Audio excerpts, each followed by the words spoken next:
Sharp and Benning in the morning on 1620 The Zone, 1620thezone.com, and the 1620 The Zone app. Here are Gary Sharp and Damon Benning. So I think that the public pressure campaign is real. I think that the White House is responding to the messages, the heartfelt, emotional, hurt messages from Cherelle Griner and from Brittany Griner's teammates, and demonstrating to people who love her and to the American public that the White House is working on this. Of course, that also can play into the Russians' hands now that Vladimir Putin knows that the White House is personally involved in working to get Brittany Griner home. A Russian proceeding would look pretty alien to most Americans, where we have tons of case files of documents that are just put into the record. In a Russian court, they are read into the record by the judge. So even with a guilty plea, it's not like she suddenly gets her sentence. They're going to sit there and continue to read the case files into the record. They don't even meet again until next week on the 14th. It could still drag out for weeks and months. Pitch. Alburn rips it out to left. It is caught. Duvall, his throw to the plate. It is not in time. And the ball gets away. Scoring. The Cardinals have a 1-0 lead. Dodgers win 2-1. And Betts with a long shot to left. And back to the wall. It is gone. So he had a 50-foot walk-off dribbler last night. And in his first at-bat tonight, he's given the Dodgers a 1-0 lead. Betts home run number 19. Lubitsch delivers. And Altuve hits it high in the air and deep to left field. It sends back Benintendi. Looking up. See you later. We're tied at 2. Altuve, 17th home run of the year. To Santana, swinging a line drive into center field for a base hit. Julio's going to score easily. Down to second, Crawford. Carlos Santana singing a sweet tune with an RBI single. Hard hit right back up the middle, and the Mariners take an early 1-0 lead. The 0-1 on the way. Breaking ball hit high in the air. Deep to left. Birdie back at the track. There it goes. Home run. Grand slam. J.D. Davis. And the Mets have opened up a 10-0 lead. Unfortunately, as you can imagine, if I am here because I have to pull out from the tournament now. As everybody saw yesterday, I have been suffering with the pain in the abdominal. I know something was not okay there, as yesterday I said, and that's confirmed. I have a tear in the muscle in the abdominal.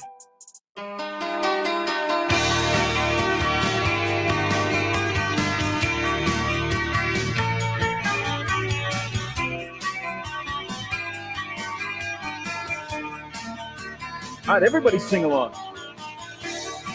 I don't know the words. Oh, I've heard of the band, but I don't know the words. Never heard this song. You'll become familiar with the song here in just a moment. It's a good feel-good Friday song, is what Sharp and Benning is this morning. I thought it was that we were supposed to be the Cure.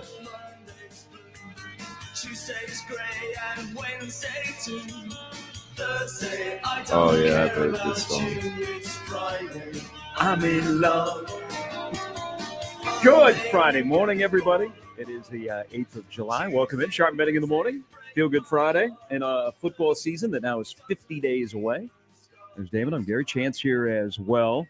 50 days away. The easiest number? Oh, my gosh. In the history of Nebraska football, on a Mount Rushmore, Dave Remington has got to have a chiseled chin on that Mount Rushmore. Yeah, I think it's the easiest. That or 20. Look for Dave Remington. Well, when you have an award named after you, that's enough as the greatest center ever to play the game of football. But one of the things of all the many accolades that Dave Remington got when he was at Nebraska, and he was also he took care of the student part. He had the athlete part. He was the offensive player of the year one year in the Big Eight as a center in 1981. Offensive player of the year as a lineman. Pretty good. Yeah, I think that's enough to say that Dave Remington is one of the best to ever play and the best to ever play that center. And he represents the 50 days away. Do you think the worldwide traveler that was the former interim athletic director at Nebraska, Dave Remington, will be in Ireland? I don't know. Does he? I think he already has pictures in his photo catalog from Ireland. Because I think he's been there. I think he's been everywhere. Because my man used to be the picture maven. Remember that? Yes. He's like a photo guru. And then COVID hit, Guru. and he, his travel was very limited, but he took some fantastic pictures. Hello, Cletus. So I wonder if he'll be in Dublin with the the limited fans that will be over in Dublin. Were you disappointed? No, you know what? I actually, when you consider where these two football programs are, and you're going to Ireland, and there was COVID, and it got moved back a year, I think 9,000 from the athletic department. Now, it's not taking into account people that have bought like through travel agencies, so there's going to be a little bit more. But I think, considering all the circumstances, 9,000 seems about right to sell through your athletic department. Yeah. Now, the other part of Northwestern with 3,000 was kind of, I know Northwestern's fan base isn't, and you were bad last year, but only 3,000 tickets sold through your athletic department at Northwestern? Sounds about right for Evanston. You've been to games there. It's an experience, and Northwestern. Maybe there's something fans that got some happens money. to the fan base when it's Nebraska, and they just assume they'll take the stadium over.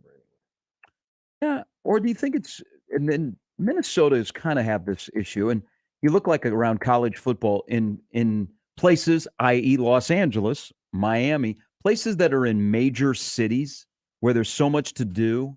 If you can generate the passion for the college football product outside of your alumni base, where your stadium is full, that's like some of the models of realignment is you're lucky enough because you're not in major cities. You might be close, like, for example, Norman, not very far from Oklahoma City, but you're not in Oklahoma City.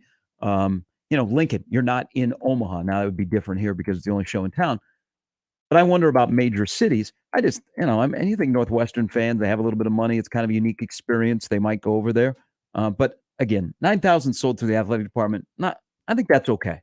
I'm not going to say, oh my gosh, Nebraska fans didn't show up, because I have said, what is the upside of playing this football game? Very little. And as a football program, hey, thanks for the fans coming over. They said, yesterday, the stadium will be about 75% full. Which means about 65. Try and make it look good on TV. And it's experience for players. We got the lowdown yesterday on what Nebraska is going to do. It's kind of like a bowl game, which is going to make even more important when camp opens up in about 3 weeks, that you can't have a bad day. You can't have an off day, because you're going to go over there and it will be a unique experience. I mean, Nebraska hasn't been in a bowl game for a while. This is going to be new to guys, okay, where they're going to get ready for a conference game to kick off the season, and they're going to a museum, and where are they going for a big dinner and all the other stuff that's going on, which I think they should experience. But, it's early too. It's early in the it's on the front end. And that's the balance of, okay, when do we have our game plan in? You do have your game plan pretty much in before you take off. It's kind of like the Super Bowl thing. You hear a lot of teams that go and play in the Super Bowl, Damon. They got all the installation. They've got the game plan in before they ever leave their home site. So when they get to the Super Bowl site and all the stuff that goes on with it, they just tinker a little bit and they just reiterate what we're doing, and they continue to rep all of that. And it's not like they're putting in an abundance of new stuff. So I wonder if Nebraska takes that tact. But the behind the scenes stuff is really fascinating to me, how this is all going to work and be able to play a football game, which that is the most important thing that you're doing when you get off the plane in Dublin, Ireland. Yeah, for sure. Get it out of the way. Get. And I mean, it's not all that different from like a game week where you don't travel. Most of your stuff, especially in the opener or when you have time to prepare, i.e. a Super Bowl or a bowl game, the week of is not about preparation. It's more about fine tuning, preparation from an installation standpoint. You're not going to say, hey, listen, let's take a look at this package, 5 days out or 7 days out. Like you probably know what you want. You're getting your rep game right at that point. Don't you think when camp opens up, that's also the theme, is you're just getting your rep game? Yeah. Like they've installed a lot of stuff, whether it be in the spring or what they've been able to do. It would be a significant amount more of pad work. Yeah. But for the most part, concepts. Like, you know what you're doing. You know what's rolling. And Northwestern, of course, will have all that great tape to look at from the spring game. But I was glad to hear Nick Henrich and Ramir Johnson are saying all the right thing. It's a business trip. I did find it interesting that both of those guys who have been here for a little bit did acknowledge the pressure of the upcoming season. They're aware of it. They're not having blinders on or they're wearing earmuffs. They know what's going on and they can control whatever is mentioned on the outside. But again, as this game gets closer now, 50 days away, the question is outside of the money that Nebraska is getting, and for some players and other individuals that are going that may never, ever in their lifetime go again to Ireland again, is what is the upside from the football standpoint? What is the benefit of playing football in Ireland?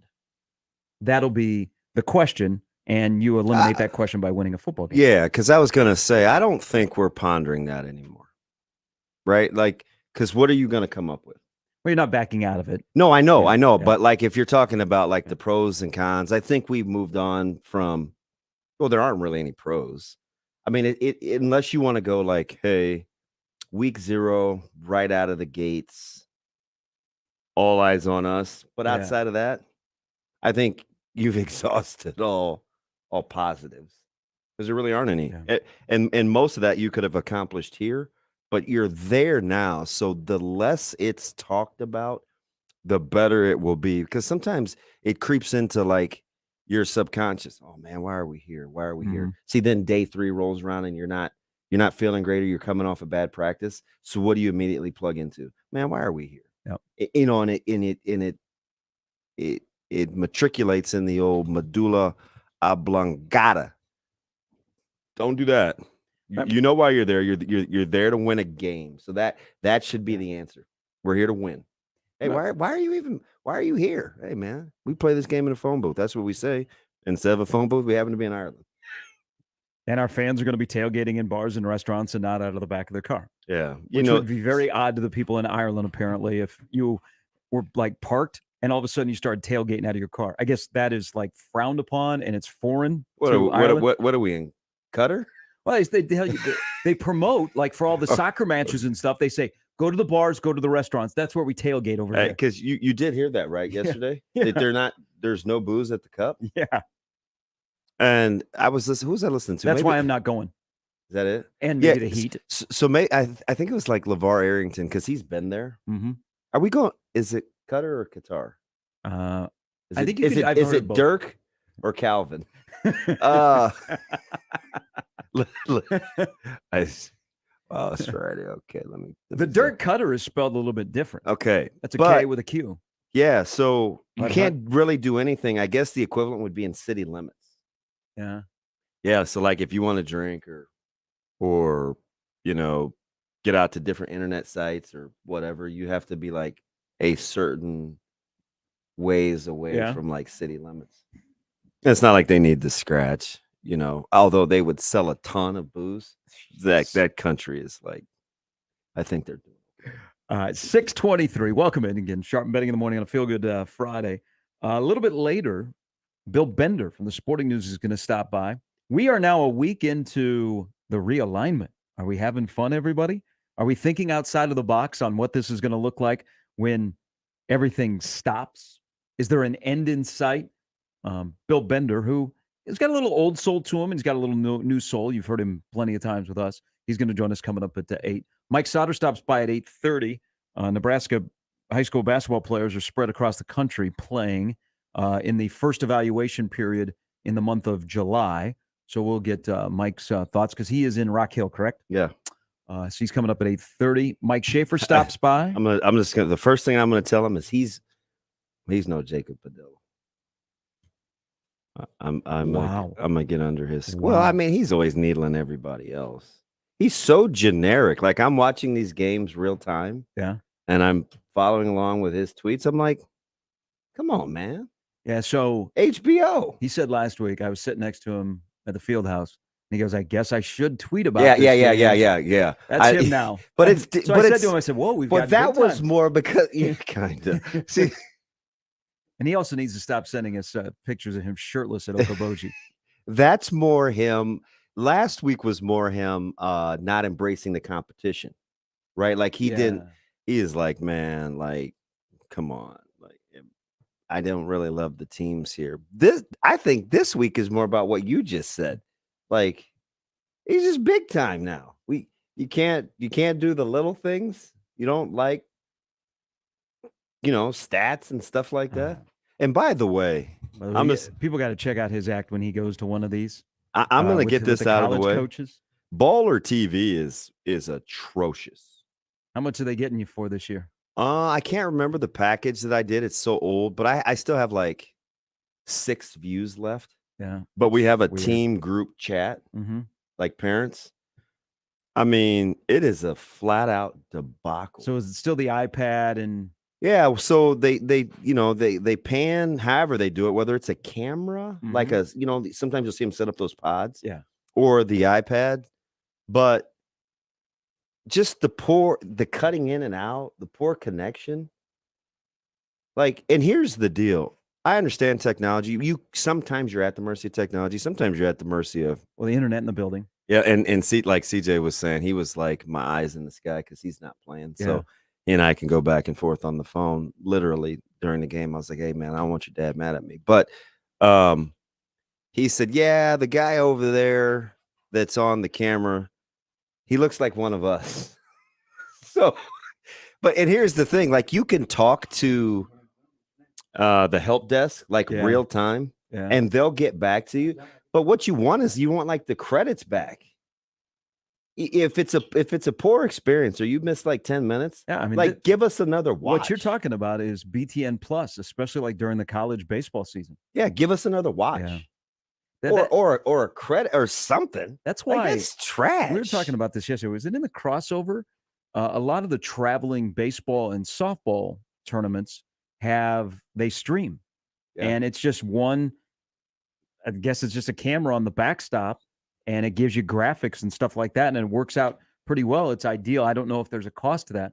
But yeah, any of these streaming services for youth sports or high school sports that are pure crap, they do owe you a refund. But you know what? It's on their end as well. You can make money. I mean, look at this. You can make money off of youth sports and high school sports in the media. Yeah. And if you put out a good product, look at how many people are going to sign up for it. I mean, that would be the incentive to me. But we've discussed Baller TV plenty of times about how inept they are. Not good.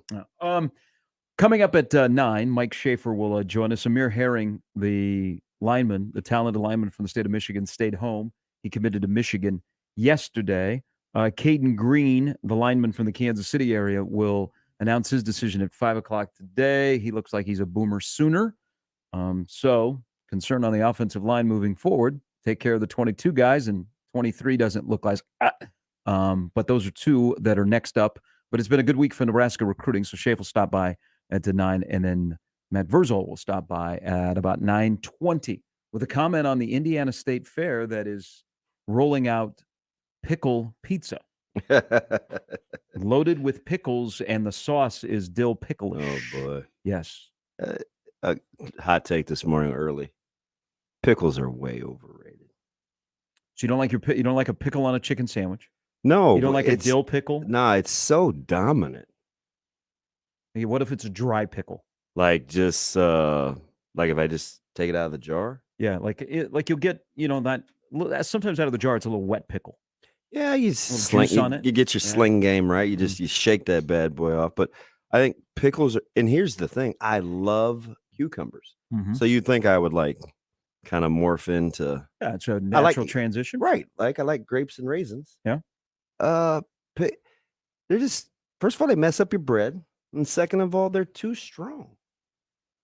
Yeah, that's fair. If I want a pickle sandwich, I'll just eat pickles. That's fair. I do like a pickle on a. Is it a texture thing for you? Chicken? Because if it's under the bun, it's probably going to lose a little bit of its crunch anyway. Yeah, you know what? Usually the chicken sandwiches that I'm having a pickle on, they're not crunchy. Yeah. But they do add. Now, are you a jalapeno guy? Oh, yeah. Okay. So I buy these solid jalapeno guy. I buy these dried jalapenos that come in a packet. Some people put them on salads. for me, they make their way on to almost every sandwich I make. Okay. I don't even really use them on salads. I pretty much top sandwiches. I'm really surprised when you go like to a salad bar, the jalapeno jar is usually pretty full. Yeah. Like Well, I don't think people realize how good jalapenos, like the real jalapenos, the fresh fire, ones. they're Oh, yeah, legit. I like you know what salad bars need to do more? jalapeno beer as well. You should try. No way. No way. You know, like that on your palate. Kincaidor made one, and Oh, we went through that for a while at the house, and I just was like, how do you do it? it will jolt you a bit. Yeah. It's an acquired taste, the jalapeno beer. So, and then the other thing is salad bars need more eggs. Like full eggs or sliced. You know, like hard-boiled eggs sliced. I don't care how they come, crumbled. Mm-hmm.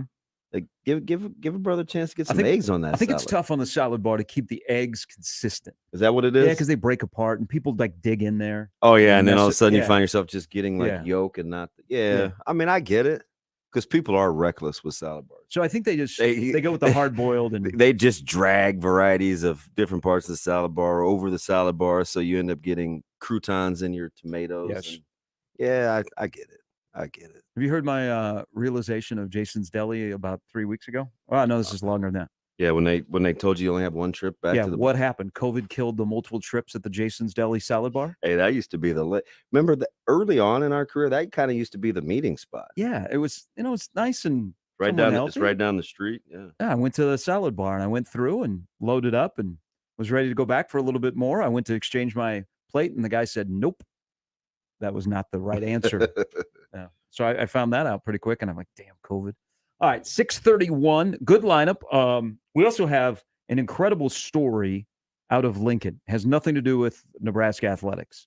And you're going to hear this story and you're going to think, oh, it happened in Florida. No, it happened in Lincoln. Plus, we will get back to realignment because yesterday, we've now gone a week in all the realignment talk, and it kind of simmered down yesterday until Swim guy, who I actually know when I used to be in that world, said, yeah, North Carolina, Florida State, Clemson, Virginia are all going to go to the SEC, and people went nuts.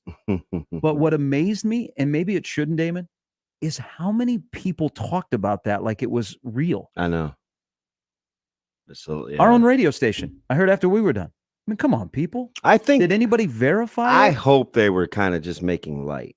I hope so too, because I think that's how it kind of sounded. nobody really verified it. Like Yeah. who? And also consider this in all of this realignment. I thought JB was pretty good about that. In all of this realignment, who knows? Nobody knew except for, the schools in the Big Ten that were told at the last minute, the coaches, who knew that UCLA and USC were coming last week. Yeah. I mean, that's the thing. When this is going on, nobody is talking. Nobody had the Texas, Oklahoma to the SEC. Nope. I mean, you think if Notre Dame says yes to the Big Ten or wherever they're going to go, that's going to be, oh, we've got a source? No, you know what that's going to be? All of a sudden, bam, it's just going to be announced. I mean, and you've got about a 5-10 minute warning before it's officially confirmed by a school in play, like it was last week. So that was my beef yesterday, is we all got to take a deep breath, and because then it just, I don't know if people were trolling. You had some blue check markers who don't cover college football. Mhm. We're just tweeting out all stuff that was going on.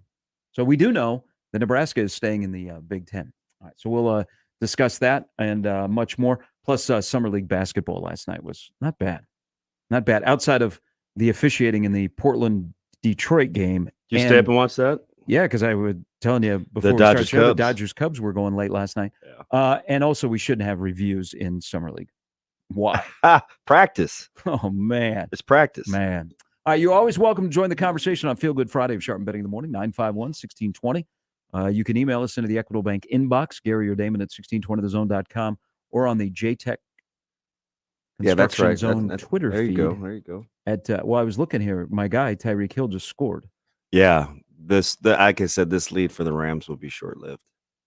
So A couple of 9-1 teams, man. Yeah, NFL Network is re-showing the scoring explosion of the Chiefs and the Rams at the Coliseum back in the day. Yeah, you know what I watched yesterday, and for some unknown reason, '87 championship, AFC, Broncos Browns. Some of boy, they were all in on Kosar. Ooh, wait. Well, some people were all in and weird because the quarterback was wearing number 19.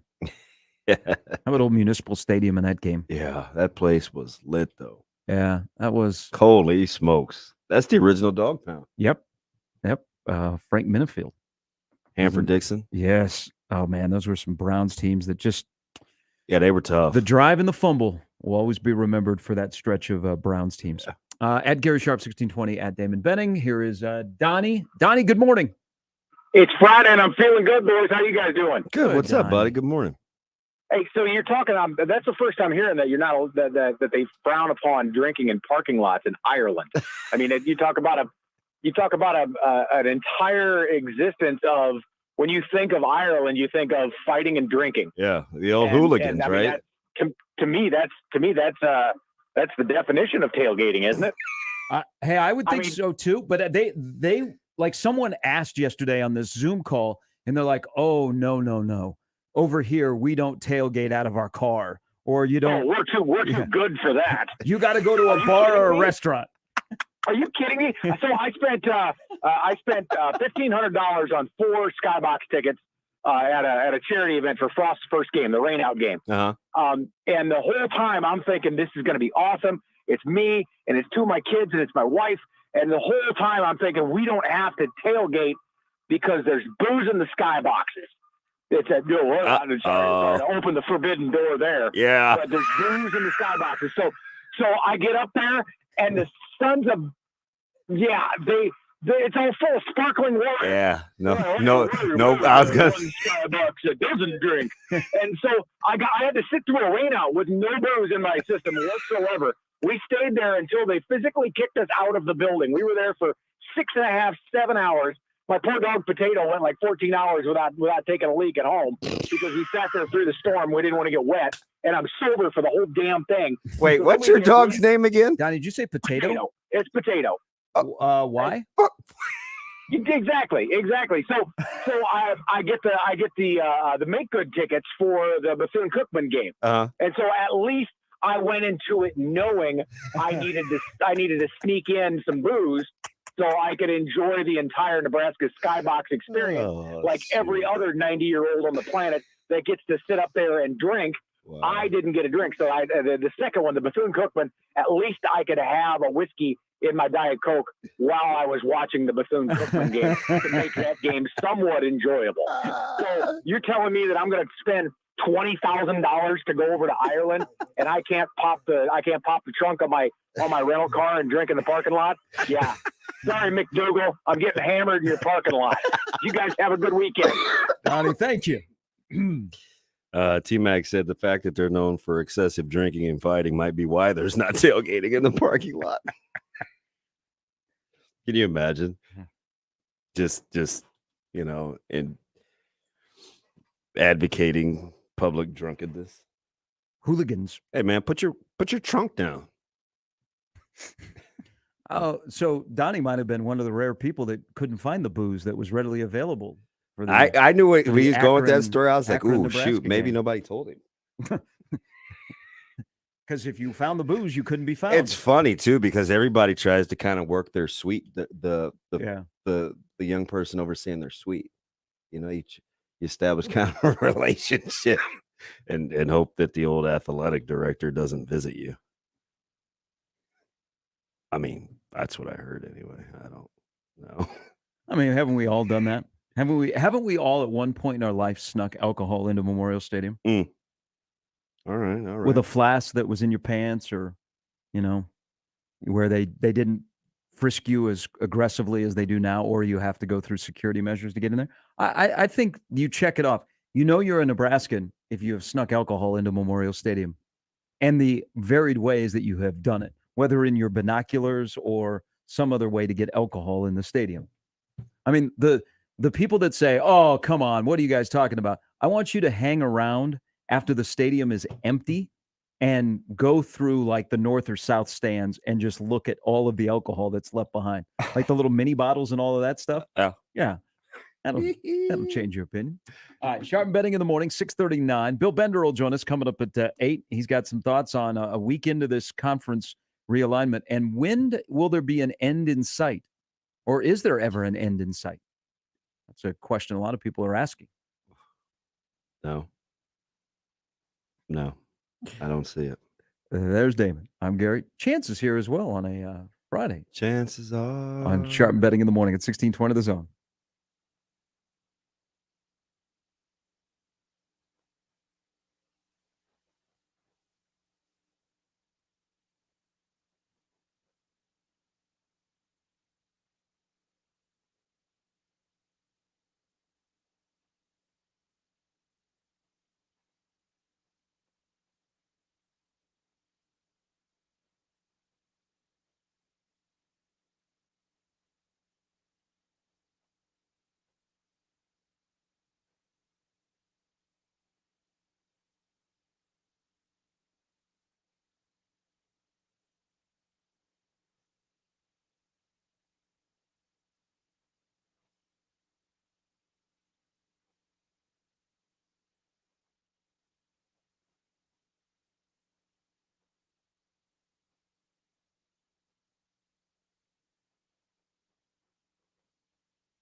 Sean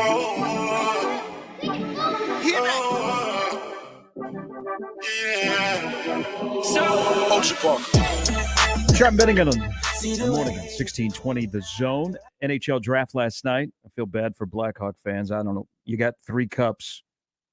Ooh, how are you doing this morning as they have blown up that roster? And there is more to come in Chicago? Yeah, let Montreal get busy. Ooh. That's a nice little trade. But the Blackhawks, wow. What happened? Rutger McGorty, whose dad, Jimmy, was the head coach at one time of the Lincoln Stars, went 14th overall to Winnipeg. Born in Lincoln, was dangling against older kids when he was 8 years old at the Icebox. Got drafted. So a Nebraska kid got drafted in the NHL. He's slated to go to Michigan this upcoming year, but he is the 7th Nebraska-born player to be drafted in the NHL. From Jed Ortmeyer in this town to Jake Gensel and now Rutger McGorty. Is this a hockey state? It's not a bad hockey state. No, Now, here's the question. Do we have a Nebraska-born men's basketball player that is on the horizon of a first-round draft pick? Hunter, Chucky? Maybe. Depending on what kind of a year Hunter has at Gonzaga? Yeah, he's been quiet, huh? Outside of I see a lot of his workouts, but yes, very much so. Which for him might be an okay thing. And I know Wisconsin fans think it might be addition by subtraction, losing Davison, that Chucky will flourish in that offense now. I think you'll see. I think he'll take on a little bit more of a scoring role. Yeah, which he's very capable. That's what I can't wait for because he's very, very capable. All right, Bill Bender from the Sporting News stops by at 8. Nate stops by right now. Hey, good morning, Nate. Man, my friends, how are you? Good, We're Nate. hanging in there, buddy. How are you? Man, if I told you that my mind was on my money and my money was on my mind, would you believe me? Sure. I didn't think so. All right. Sure. Okay. All right. So, look, a couple things. First of all, you're right about the pickles and the sandwiches take. DB, as always, gold to start the day off. Second, suck up. It overpowers the sandwich. Realignment. So I hate this, but I love this. But I'm tired of the slow ripping of the Band-Aid. Just get this thing done and be over with it. If I can't have the Bow Coalition, I'd rather just have the 2 super conferences and be finished and not have to play like Georgia Southern every year. They charge me a lot of money for my tickets. I'm tired of Georgia Southern. I love, maybe the best home games I have ever attended was 91 Washington and 2007 USC. So I'm totally good with this idea of Big Ten, Pac-10 merger because those teams have always provided fun, interesting, and compelling matchups for Nebraska. How many non-con games do you think a Power 5 team needs? None. Blow this thing up, get the 48 best, put 24 in the SEC, 24 in the Big Ten, and buy. I don't see the value in Kansas State continuing to play football. Sorry, I don't. I mean, wow. They bring nothing to the table. I don't see the value in let's pick on somebody, Vanderbilt, for example. I don't see the value in them playing football. Now, if the rest of the schools all want to do a drug deal to where March Madness is untouched, and obviously Vanderbilt is a phenomenal baseball school and several other things, that's fine. But, I mean, just go ahead and make this the minor league. I don't think that we've developed this crappy stigma because we've allowed the institutions to lie to us and say this has ever been about academics. This has been about academics for 5 people, and Tom Osborne was one of them. Most people do not care, have never cared, and will never care if these kids even attend a class. But they like the fact that in places like Nebraska, where we will not support a pro team, we don't have the population to support a pro team, dear old Nebraska U will give us our bread and circuses. And I'm okay with that, both as a fan and as a donor and as just a person at large. I don't know why we're living in disillusion, but there is one program that intrigues me that I want to ask you guys about because I've literally heard nobody talk about them. What is the fate of the Cincinnati Bearcats, who are equally good across all sports, but they're exceptionally good occasionally at basketball and occasionally now at football? No one is talking about Cincinnati when they are a geographical mate to the Big Ten, and it's a market that the SEC may want to reach up and touch and get into the Cincinnati-Cleveland TV market. What do they go back and tell the Big 12?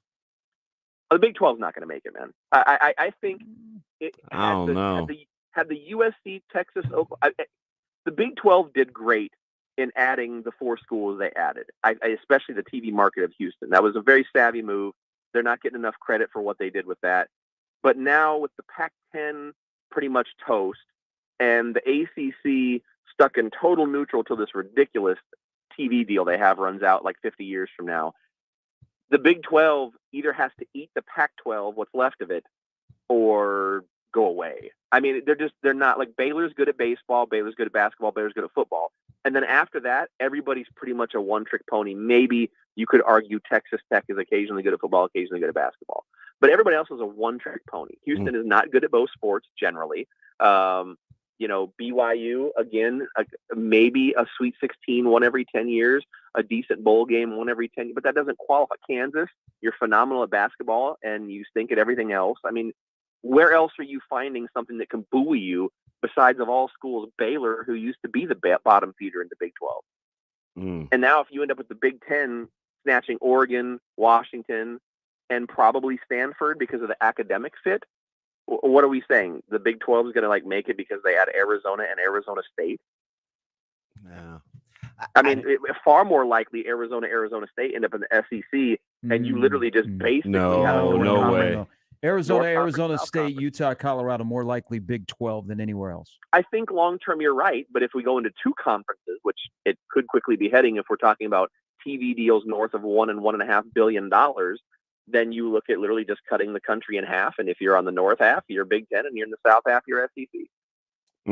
Nate, there's a lot in there.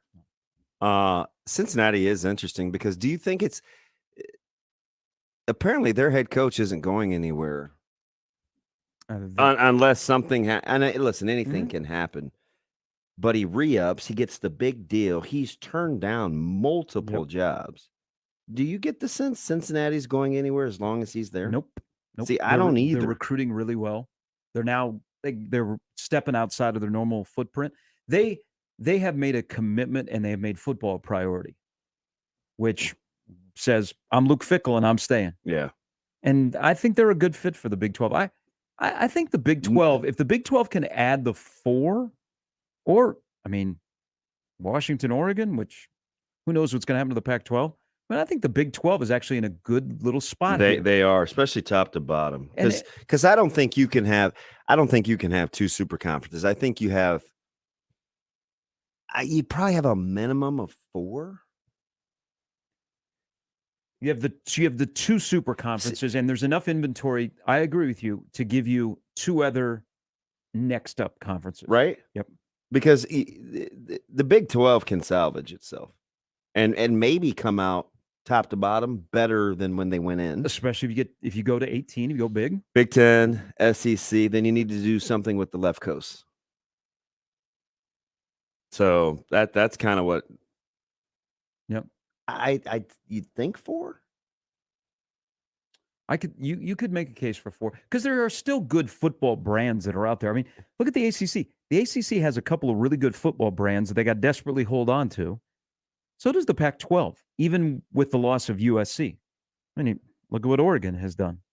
But if there will be an end in sight, we don't know. But I think when this all stops spinning, it's going to be outside of the box thinking. Pac-12, ACC, maneuvering around. And then it all comes back to ESPN and Fox and doing deals and what is the benefit to them. But I also... Yeah, how ESPN looks at their inventory in the ACC with that network will be very, very interesting. Well, and I mean, don't you think the ESPN or the ACC most importantly is saying, hey, Clemson, can you reaffirm your loyalty? I mean, that's the one, that would be the domino if Clemson said we're out. I don't know about that. All right, 6:54. It'd be nice. Yeah, I don't think they won't. Yeah. But if you're the ACC, you're like, please, Clemson, just say you're loyal to us. Please, please, please, because you're our number 1 football brand. All right, Sharp and Betting in the morning. Chance is in on a Feel Good Friday on 1620 The Zone.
50 days from now, kickoff to the Nebraska football season.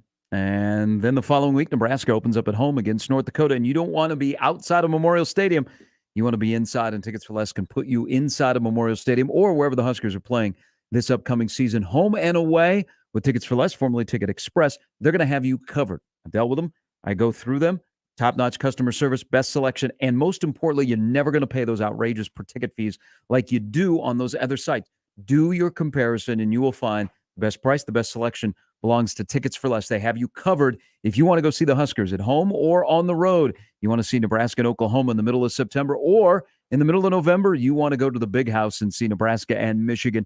Tickets for Less has you covered. So shop Nebraska tickets and so much more right now at ticketsforless.com.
Again, all this conference realignment, do not let it overshadow that Texas A&M is the only former Big 12 team not to win a division title or make its title game yet.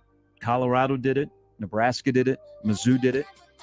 Also, don't let it overshadow you. The Texas has lost to Kansas more times than it's made the Big 12 championship game since 2011. No, the more you know. I mean, we want to keep in touch with our former friends in the Big 12. Wow. Shots fired. What to make of Texas A&M this year? I mean, they're going to open up in the top 5, maybe 6. Yeah, I don't. Jimbo's out there. I'm telling you, I don't see it. And what are they doing at quarterback? They got all this talent that they've accumulated since he's been there. It's a big, big year for Texas A&M. And I mean, everyone's going to look at that game on October 8th when they go to Tuscaloosa to take on Alabama. All right, coming up in the next hour. Alabama. Two wilds. Well, one is wild out of Lincoln. The other, Matt Masker, backup quarterback for Nebraska, had some interesting comments to Robin Washut about the offense that we will share with you and we will react to. Yeah. Maybe not. I mean, yeah, we'll let people decide. But surprising that a player said that.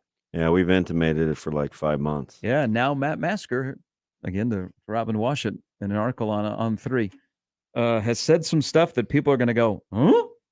Okay. Next hour, Sharp and Betting in the Morning coming up next.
Hey, coming up on the weekend, and maybe this week has finally put you over the edge that you need a new vehicle.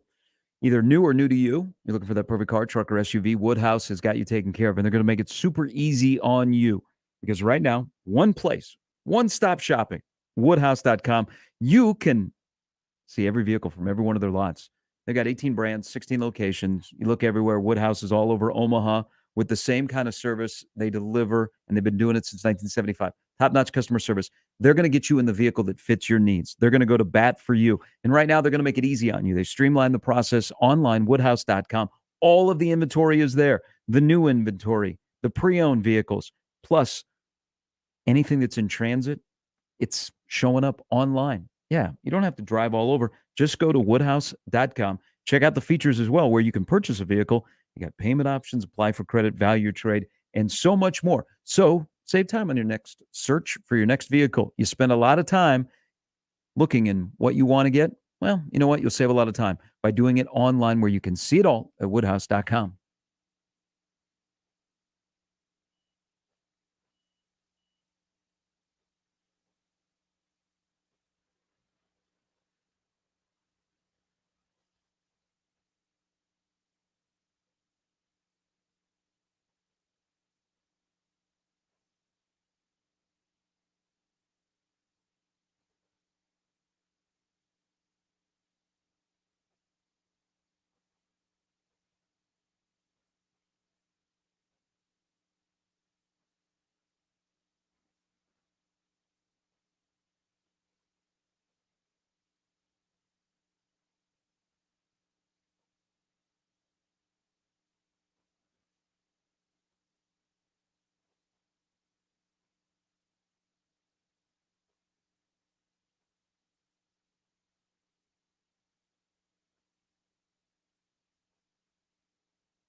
Sharp and Benning in the morning on 1620 The Zone, 1620thezone.com, and the 1620 The Zone app. Here are Gary Sharp and Damon Benning. Here's the pitch. Swung on, hit high in the air, right field. Soto back, track, wall, and he didn't catch it. He just missed it. It's off the out-of-town scoreboard. Hall is in to score. Didi's around second on his way to third. And he's in there with a triple, and the Phillies have a 3-2 lead. Apologies to David and Lincoln, who is a diehard Nats fan. The Nats are brutal. Not good. Ooh. Not good at all. They didn't even get to enjoy their World Series championship because COVID hit. So, like, they didn't get to celebrate in spring training and the regular season, but they're a bad, bad baseball team. The NL wildcard race is going to be kind of interesting as we welcome back into hour number 2 of Sharp and Betting in the Morning. There's Damon. I'm Gary. Chance here as well. Sad news yesterday. We're pop culture people. We love movies. We talked plenty about The Godfather, which I believe that you cannot have The Godfather without James Caan. and he passed away at the age of 82 yesterday. He was tough. He was compelling. He had a variety of roles that he played for 60-plus years that he was on the big screen. But his role in The Godfather brought back or introduced people to the screen gangster, the person that was a tough guy.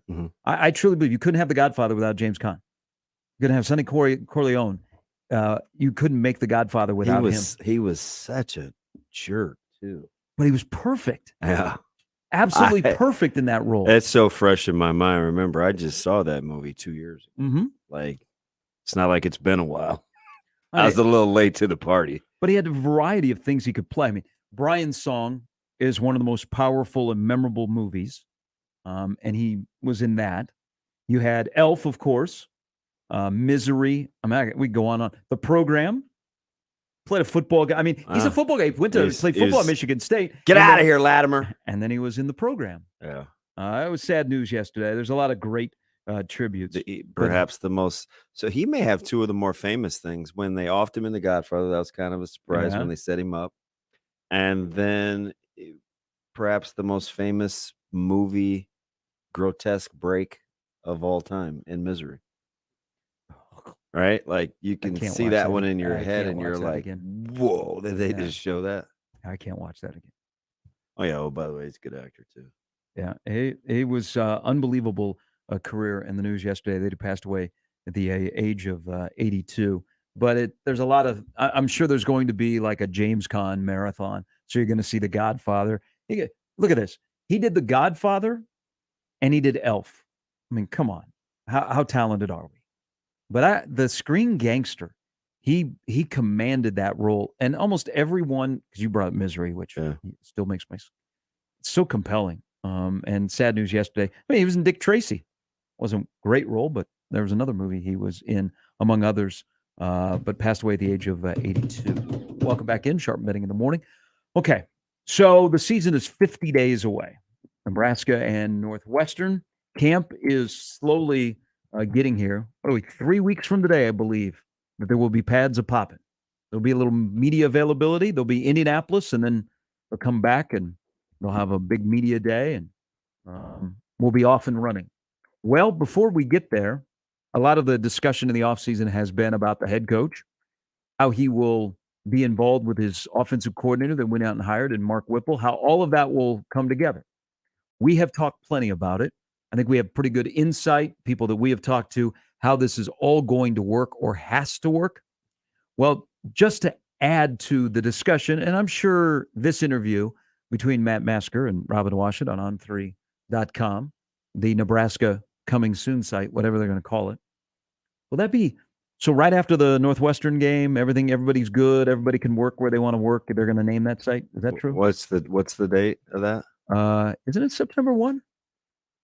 Isn't Gas Can Free on September 1? Yeah, I don't want to put him out there like that. I was more talking about the date of the game. Oh, the 27th.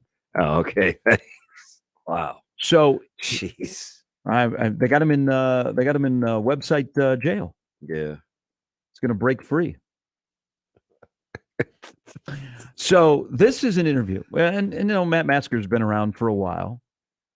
Is third, fourth, fifth depth chart, sixth, whatever.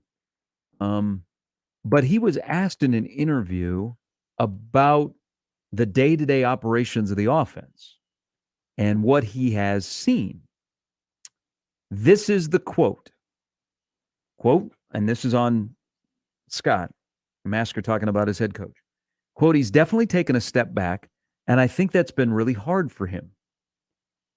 As you know, he's been the offensive guy. I know it's been hard for him to step away, but that's what he agreed to and why he hired Coach Whipple. He agreed to, this is your show now. I'm the head ball coach, but I need you to bring in your offense, be in command of it, and run it. And Coach Whipple has done just that. Masker went on to say about the installation of the offense, quote, I'm sure that was kind of the agreement when Coach Whipple came in. That's why he's here. Obviously, Coach Whipple has proven to be a very successful coordinator and quarterback coach. Coach Frost is still involved, just not as much with X's and O's. Yeah. Two other quick quotes here. The quarterback play will be different. The passing game is completely different. Mm-hmm. Everybody in football now kind of runs the same thing. They just use different terminology. That is true to a certain extent here. But just as far as the quarterback play, the quarterback obviously will not be taking a beating as much just because we cannot afford that. We're really trying to hammer the pass game, and the run game will change greatly too. We're still trying to figure out a lot of things there, but the style of quarterback play will be the biggest difference. Yeah. Where would you like to start? The first part really not. Well, let's go in reverse order. Yeah, let's talk about the difference in the quarterback, because that's kind of the new stuff. So I think the things that we talked about over the last 5-6 months is the integration of, let me say this, the integration of a new passing game, but trying to mesh it with Coach Frost's run offense. Mm-hmm. Right? I said, because there's a lot of consternation early on, and I wasn't trying to I know, but I felt like I had a good grasp because you can watch it and see. Yep. Right? Like, I'm like, wow, this passing game looks like this. The run game looks like this. So then you're just, you're talking or whatever. You get Coach Whipple or somebody, we're talking, and the marriage of the two was the thing, which fostered all the conversations I was having on the show. Mm-hmm. Right? I'm just gonna get that. Like, and this was, it comes across like I know what I'm talking about, but really somebody just told me. I mean, that's the nuts and bolts. What somebody told me. A couple people told me. So then, I try to put it in my mind, and then it begged the question. The very next thing for me is, well, how are these minds going to work? Mm-hmm. I have to relent. My name is on it. I've agreed to do this, but forever is a long time, because for right now, forever is however long those two are together. Yep. So if I have to act a certain way for all intents and purposes forever, could I really do that? There's a lot of hours in the day. A lot of stuff is going to happen during a practice or a game or a season. Can I really be hands off? Which is why I would say to you, hey, man, we probably ought to talk about way more often the mental and emotional dynamics that go into that. So we would give all the analogies. Yep. Hey, come on into my home. You're a stranger, but you tell me everything that's wrong with it. Do you remember those days? Yeah.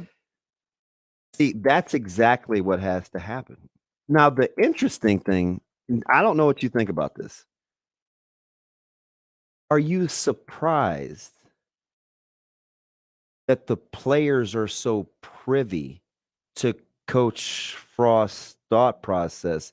Because it's obviously a conversation he had to have with the team or in the quarterback room, where you say something like, hey, I know I've been this, and this, but this, and this is going to happen.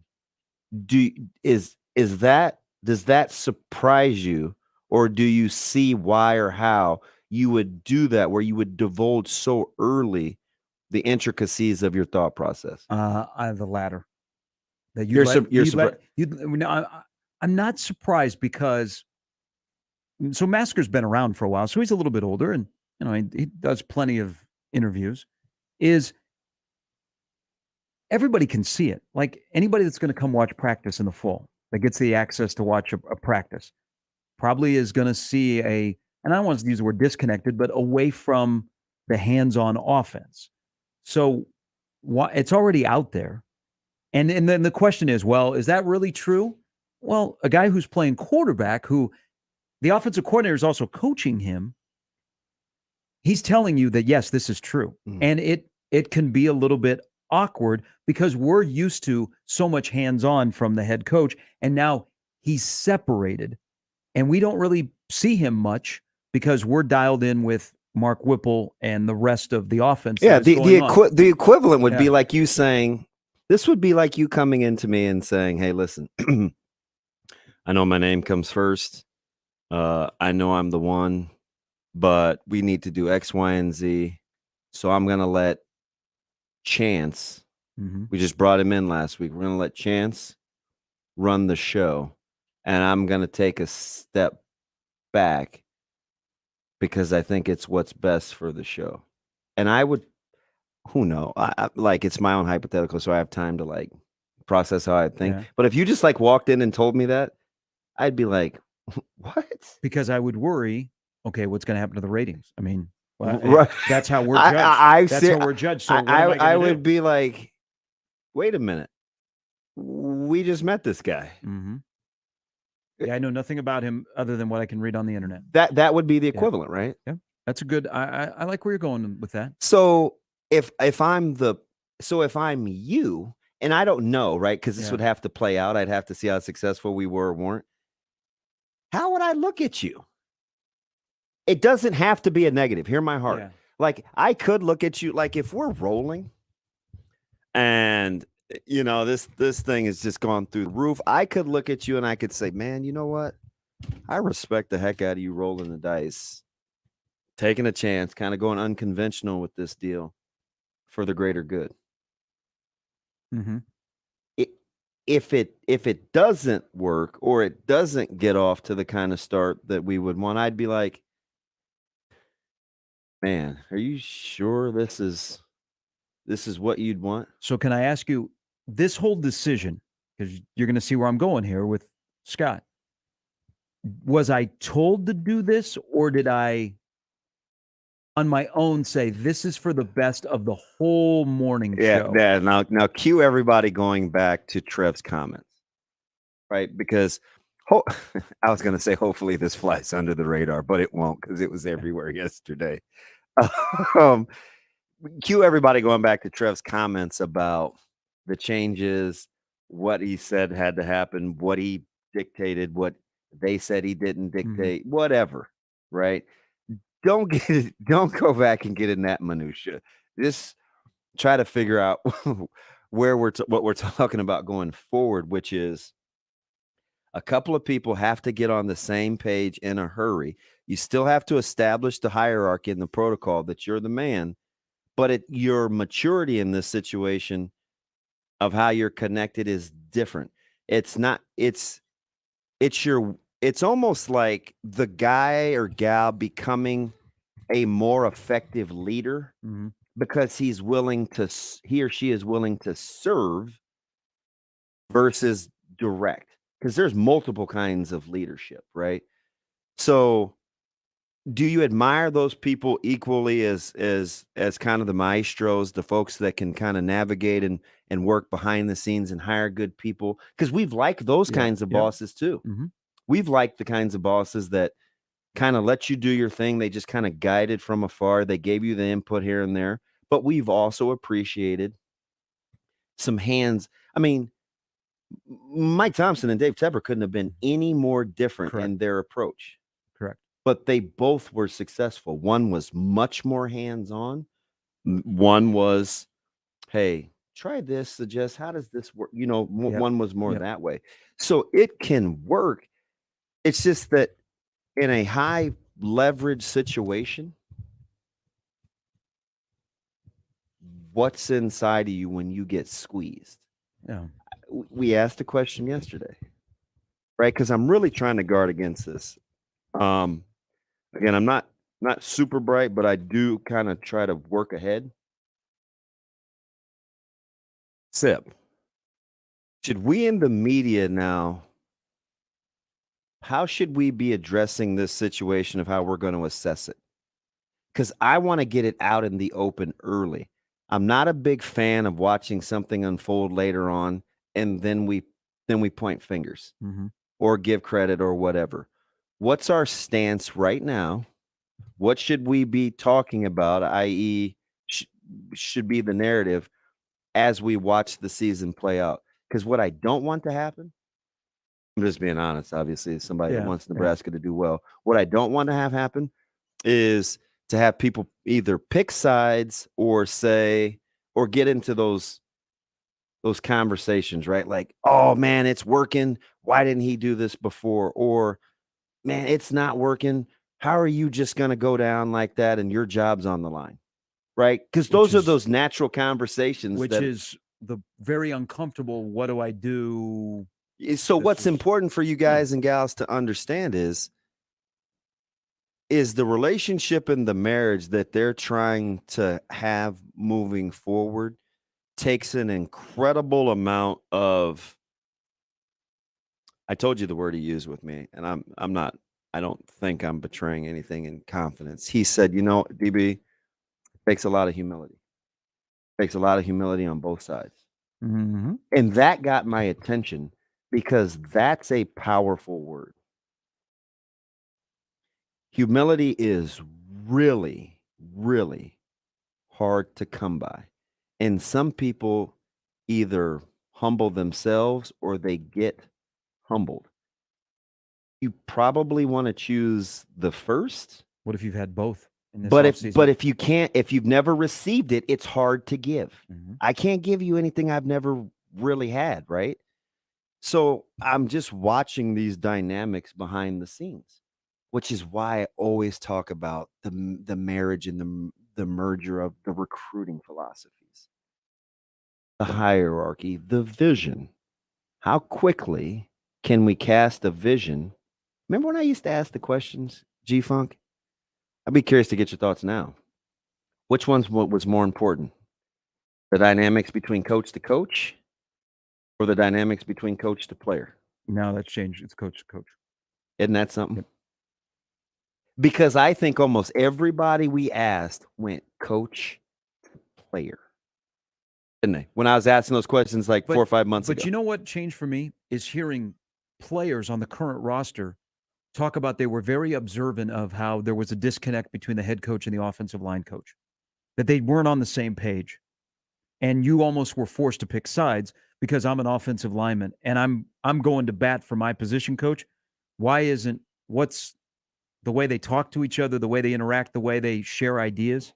Oh, I was very observant. But now it has shifted to coach, head coach to offensive coordinator to wide receiver coach. Oh, yeah. I mean, it's not just a Frost Whipple thing. Yeah. It's got to be a Whipple the rest of that offensive staff. What, and I said, you know what? I'm not even trying to defend Coach Frost or anybody in particular. What I'm trying to tell you is I want us to understand the dynamics of what's happening and maybe have a certain level of appreciation for what really has to go on if you want to be successful. So how do you envision? Right? It's hard not to appreciate the stance that Coach Frost is trying to take. And you may say, man, he has to. Like, you can't run it back as this 3-9. Again, I would ask you fine folks, how would you handle it if your back was against the wall and your name was on the dotted line? I would be very uncomfortable in the situation because I don't have control. As would 95% of the critics. Oh, and I'm not saying 95% of the people are critics. 95% of the critics would act just like you are right now. It would be very hard for me to say, wait a minute. I'm not. My privates are on the line? Mm-hmm. Oh, man. Yeah, okay. I'm not turning anything over to anything. Most people are like, if I'm going down swinging, I'm going down swinging my way. You don't fire the assistant. The head coach gets fired. It just happens to be a staff that is on a staff that got, the head coach got fired. I want to read this quote one more time. And then I'm going to ask a question about Saturdays, post-game Saturdays. Quote, this is Matt Masker again. He sat down with Robin Washut of On3.com. He's definitely taken a step back, and I think it's been really hard for him. That's the first time we've heard a player say an observation on what it's been like for his head coach. As you know, he's been the offensive guy. I know it's been hard for him to step away, but that's what he agreed to and why he hired Coach Whipple. I was going to ask this yesterday when we had Sip on. The post-game setup has always been Frost speaks and the key players from the game. But now does the coordinator speak on post-game as well? Because we're going to have questions about offense things that hey, why did you do this? Why did this work? I mean, it's to be fair, is Scott going to know enough to say general when we want specifics? I mean, are we that disconnected that he can't comment on why you ran this play or what the mindset was behind it? A fantastic question. Okay, go slow again and buy my thought So I'm trying to, because you know me. I'm trying to. So let's go to a break and then we'll come back. Okay, let me just get clarity here real quick. So let's say the game unfolds and you have some sequences like we've had the last however many years, like the red zone package at Northwestern, right? Mm-hmm. Putting McCaffrey in and then he bounces the ball off a guy's helmet. And we're like, well, what? Okay. So something like that happens. Is it a negative? Is it something negative? It can be negative and positive. Okay. So the game's over. They go to the podium. Who's the spokesperson or who gets the questions? Is that what we're talking about? A little both. All right. Yeah. Let's take a break. Back with more Sharp and Betting in the Morning after this.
Little summer fun. Hey, it's going to clear off this morning. It's a little overcast right now, but maybe you're hitting the pool. It's Friday.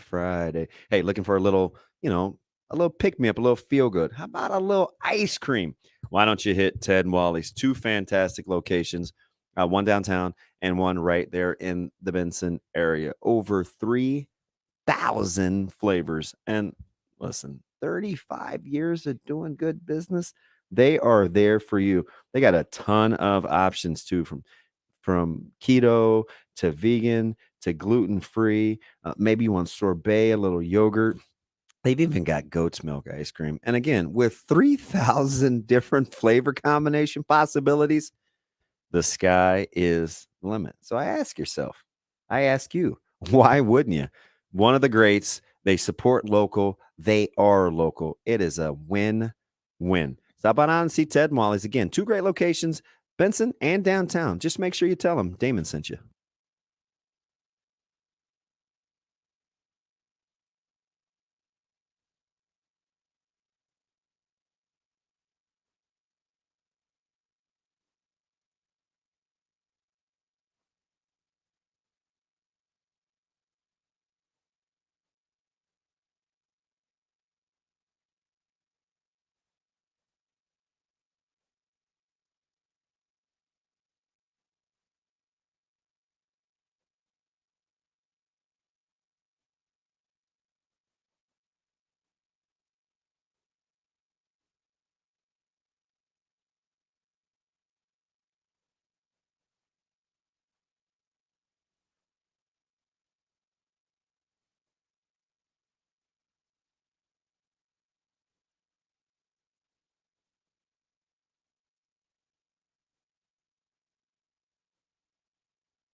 Bill Bender from the Sporting News coming up at the top of the hour. Back to our discussion here.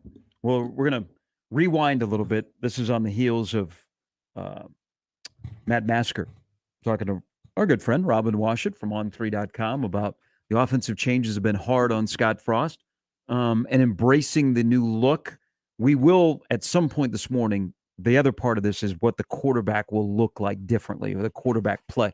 But our discussion is about the head coach being separate from the OC and the play calling and the play design and the game plan. And so I asked Damon going into the break, because this just popped in my head, is post-game on a Saturday, can be after a win or a loss, some good, some bad, but questions that you would just like to get the why to. Mm-hmm. Why did you go for it on 3rd down and goal when you were 8 yards out? Why was that the play selection to get a touchdown? What did you see? Or, why you abandoned the run? Mm-hmm. That kind of stuff. Okay, so who on Saturdays at the last 4 years, post game, if people are not aware, is the head coach and then selected key players out of the game, and then the coordinators don't speak until Monday or Tuesday. Okay, so let me read these 2 quick tweets, and then I'll tell you the 2 instances in which I would pit this against. Okay, mm-hmm. That's how fast my little narrow mind does not work. Jamie says, my little mathematician Jamie. I always say little Jamie, and he's probably like 6'3", 200. But anyway, he says, DB, it's 50 days left in a long postseason. Gary's question is easy. No matter what Coach Frost's level of participation is, he's always the head coach and will be able to and should be able to answer all post-game questions. He will and should know the thought process behind decisions. DC says, in my head, if he's on the headset, he should know the why of every situation. If not, what are we doing here? So let me go back to 2 things, 2 different coaches. Remember what happened when Coach Frost said, with response to Nebraska's defense, that's a question for Coach Chins and those guys. Yep. I'm not really over there. So ask yourself, how did you guys feel about that? Okay, did you understand? Mm-hmm. Because he was so heavily involved in the offense, where you're like, wait a minute, how do you not really know the defense like you should as the head coach? And we had these conversations about what coaches did I think across the country, coaches that I had been involved with that knew both the offense and defense equally as well, and things like that. I remember those discussions distinctly after he said that. Mm-hmm. Here's the other one. What's one of the most famous Bo Pelini drops that we have played on this show for almost 15 years? The quote was, I don't know. You have to ask Coach Beck that.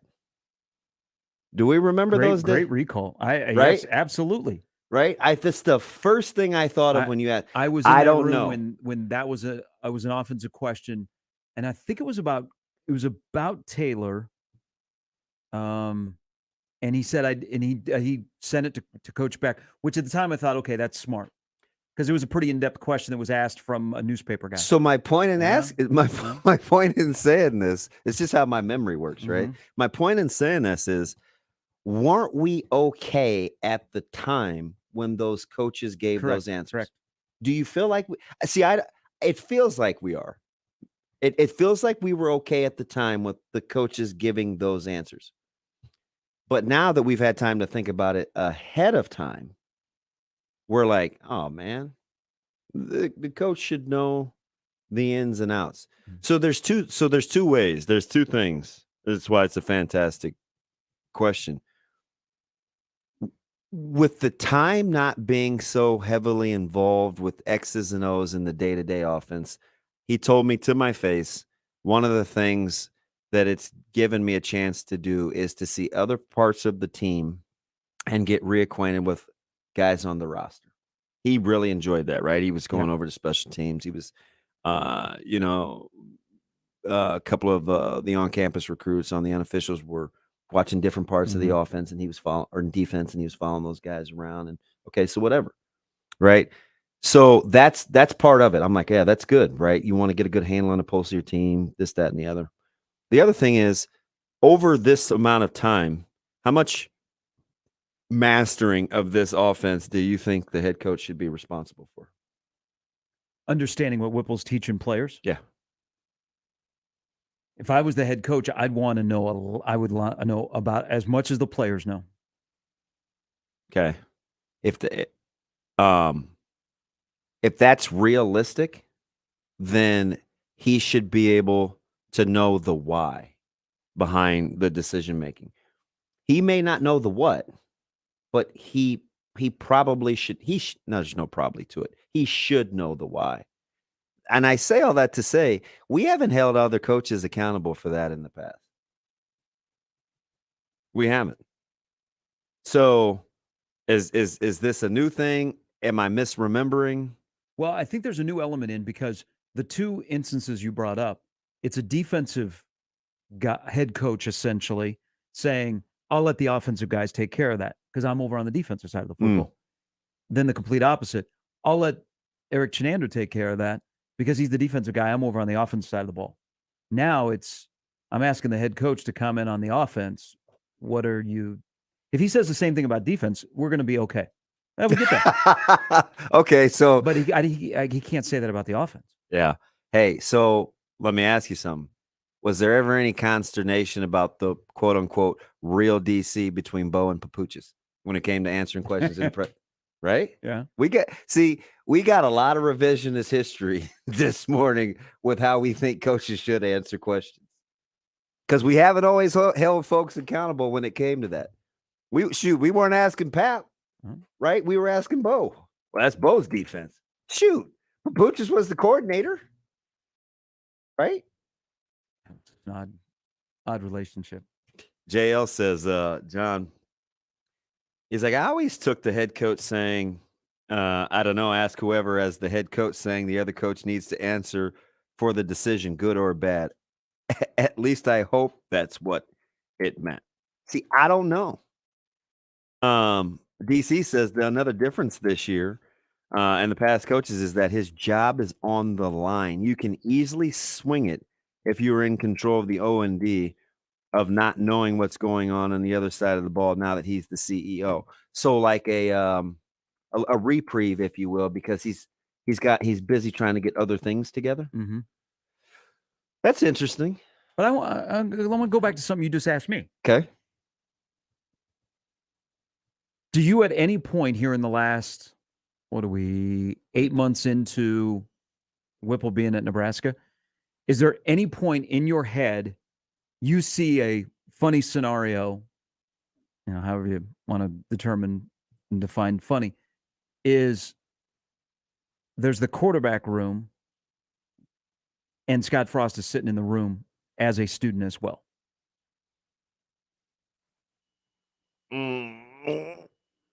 All right. One more time. Where he's a student in the quarterback room learning the offense. Well, I'm sure he is. You have to be. I wouldn't allow myself not to know what the heck's going on. Yeah. But you brought up a point about for sure. knowing the offense in and out.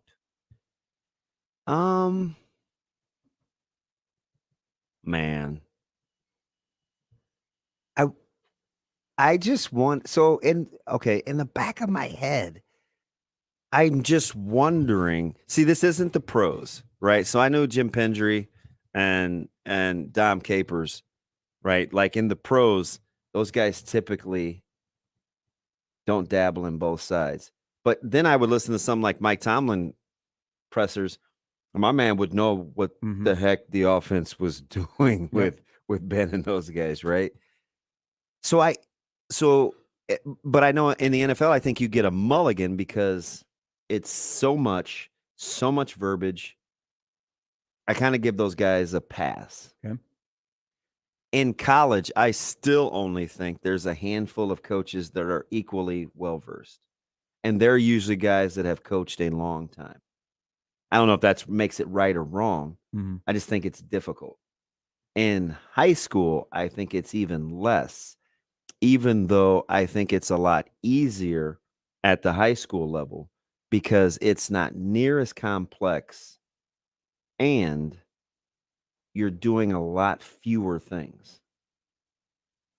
And I still think there aren't a ton of high school head coaches that understand their offense and defense equally as well. So I don't know how realistic that is. Now, you do bring up a good point, though. The offense to offense thing is different, even though it is a completely. When I told you however long ago that this is not his passing game. Yeah, I could look. You can look at it and see it's not. So how much of that is? How difficult is that for me to learn a new system? I would think in his case, he's been around a couple of look at his background in offense. He's been around. So you would think that outside of the terminology, there are a couple of elements that you could adapt to. But I agree with you. There are major elements of the Scott Frost passing game that are now gone compared to what Mark Whipple likes to do. Mm. But this is so the quotes here about quarterback play and the meshing, I think, is something new in this conversation. And anybody that's wondering, will he stay away from the play calling? I think it's pretty certain here he is, or he's not going to be allowed to. Teddy Prohaska stood in the studio 2 months ago, and we asked him about the offense, and what did he say right away? Oh, it's Whip's offense. There is no doubt that's Whip's offense. So, if I was brought here at this stage in my career, I came here to run my offense. Even if Mickey or Donovan Raiola or Sean Beckton or anybody else has, hey, maybe we should, this is my offense. This is what we're going to do because this works. And we'll implement things you want. But I was brought here for a reason. So this is what we're going to do because it's worked in the past. Yeah.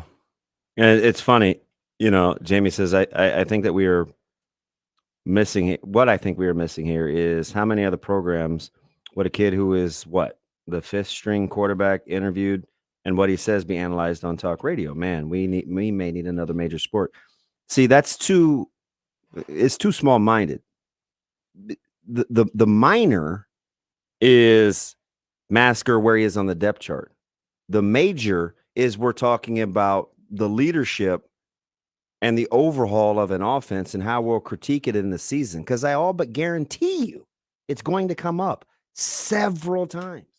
If you think that this isn't going to be a major talking point and we're out ahead of it, you're crazy. We will break down this offense and its functionality all season long. It's what we do. Like, what else do you do during the season? Like, you got a major in the major and minor in the minors. Who said it is minor? What he's talking about has been talked about all off season with this staff. Is it what are we talking? Like, I don't understand. I don't understand. All right, Bill Bender is going to join us here in a little bit. There is another part that I think is kind of interesting because this is new, and we really didn't get to see much of it during the spring game, but we will see in 50 days is the style of quarterback play being the biggest difference. Yeah. We will dive into that a little bit later. Mike Sauter stops by, Mike Schaefer as well, and Matt Verzal on Sharp Betting in the Morning on 1620 The Zone.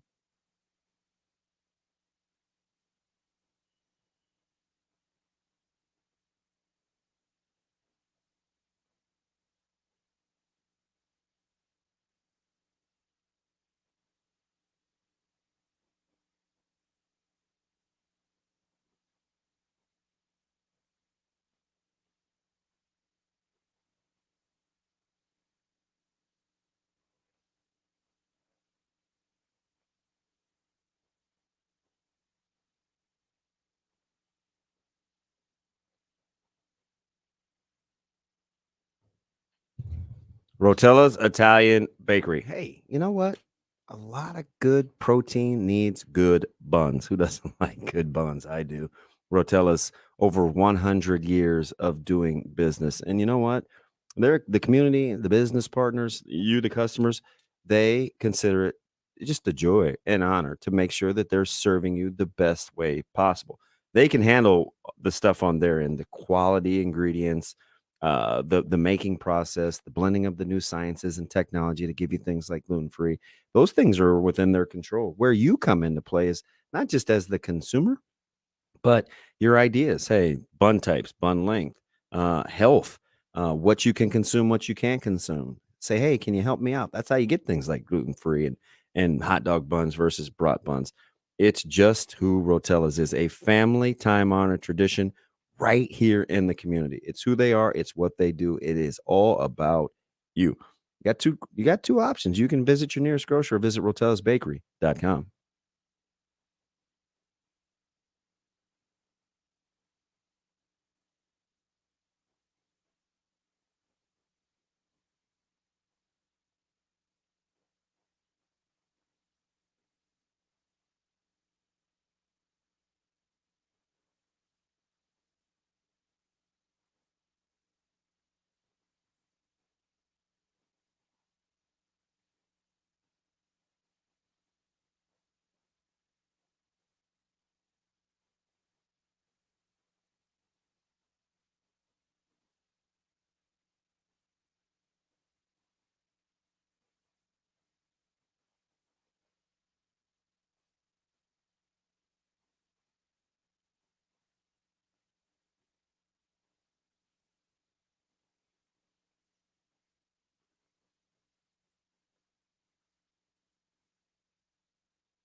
Bill Bender from the Sporting News coming up after the top of the hour. He's been pretty vocal about the last week of conference realignment.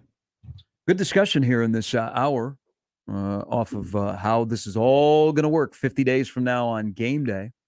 A couple of really good emails into the Equitable Bank inbox. Yeah, there are some doozies here. My guy AC said, other coaches he said other coaches in the past haven't been historically bad and sit at 15-29 in 4 years. That's why we haven't held other coaches accountable in the past. He says, and he's been telling me this for about 3 weeks now. He says, I'm telling you, 2022 has a lot of 2007 and 2017 vibes to it. New identity, hotshot quarterback. He's just going to see. Well, I guess we'll see if it's built on smoke and mirrors. My man, Nebraska's Uber driver, he says, yeah, I think this is a constant this year, to the positive or detriment. I think you'll get hesitancy when it works, and when it doesn't, it'll get destroyed. They'll have to have a good year for this experiment to get the results that they want, aka a second year. And I think even more than that, hype man, it'll help. Not being wishy-washy early on will give us a better chance to not change the narrative as the media wants to during the course of a season. Mm-hmm. Right? It eliminates the just the back and forth, because what you don't want to promote is consternation. Now, you have to tell the truth, and whatever is being revealed is going to be revealed. But, the sounding the panic alarm when you had a chance to get your ducks in a row ahead of time is not what I'm after. 50 days from now, it looks like it's a fire drill. Yeah, believe me.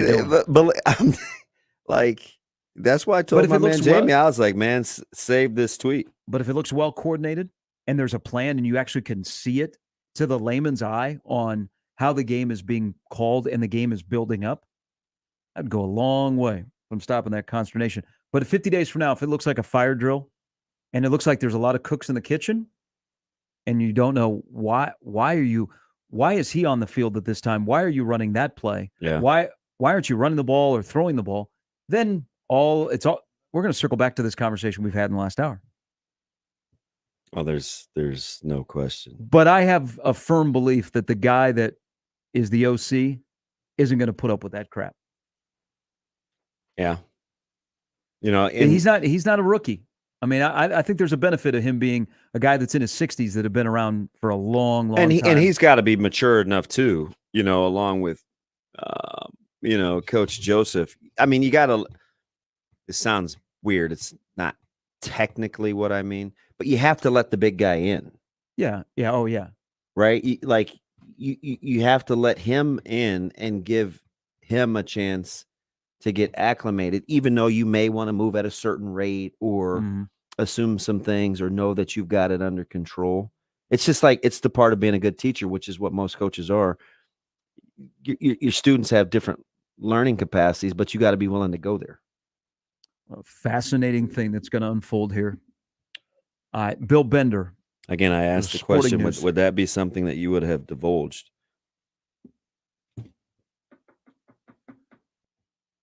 I mean, he could have gone deeper if he wanted to. I mean, Frost was pretty honest with the team. Good on him. Yeah, that's what I'm saying.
Sharp and Benning in the morning on 1620 The Zone, 1620thezone.com, and the 1620 The Zone app. Here are Gary Sharp and Damon Benning. Something that we have been talking about here for some time seems to be coming to fruition, and that is the likelihood of two super conferences, the ACC and the Big Ten, and quite frankly, nobody else really mattering.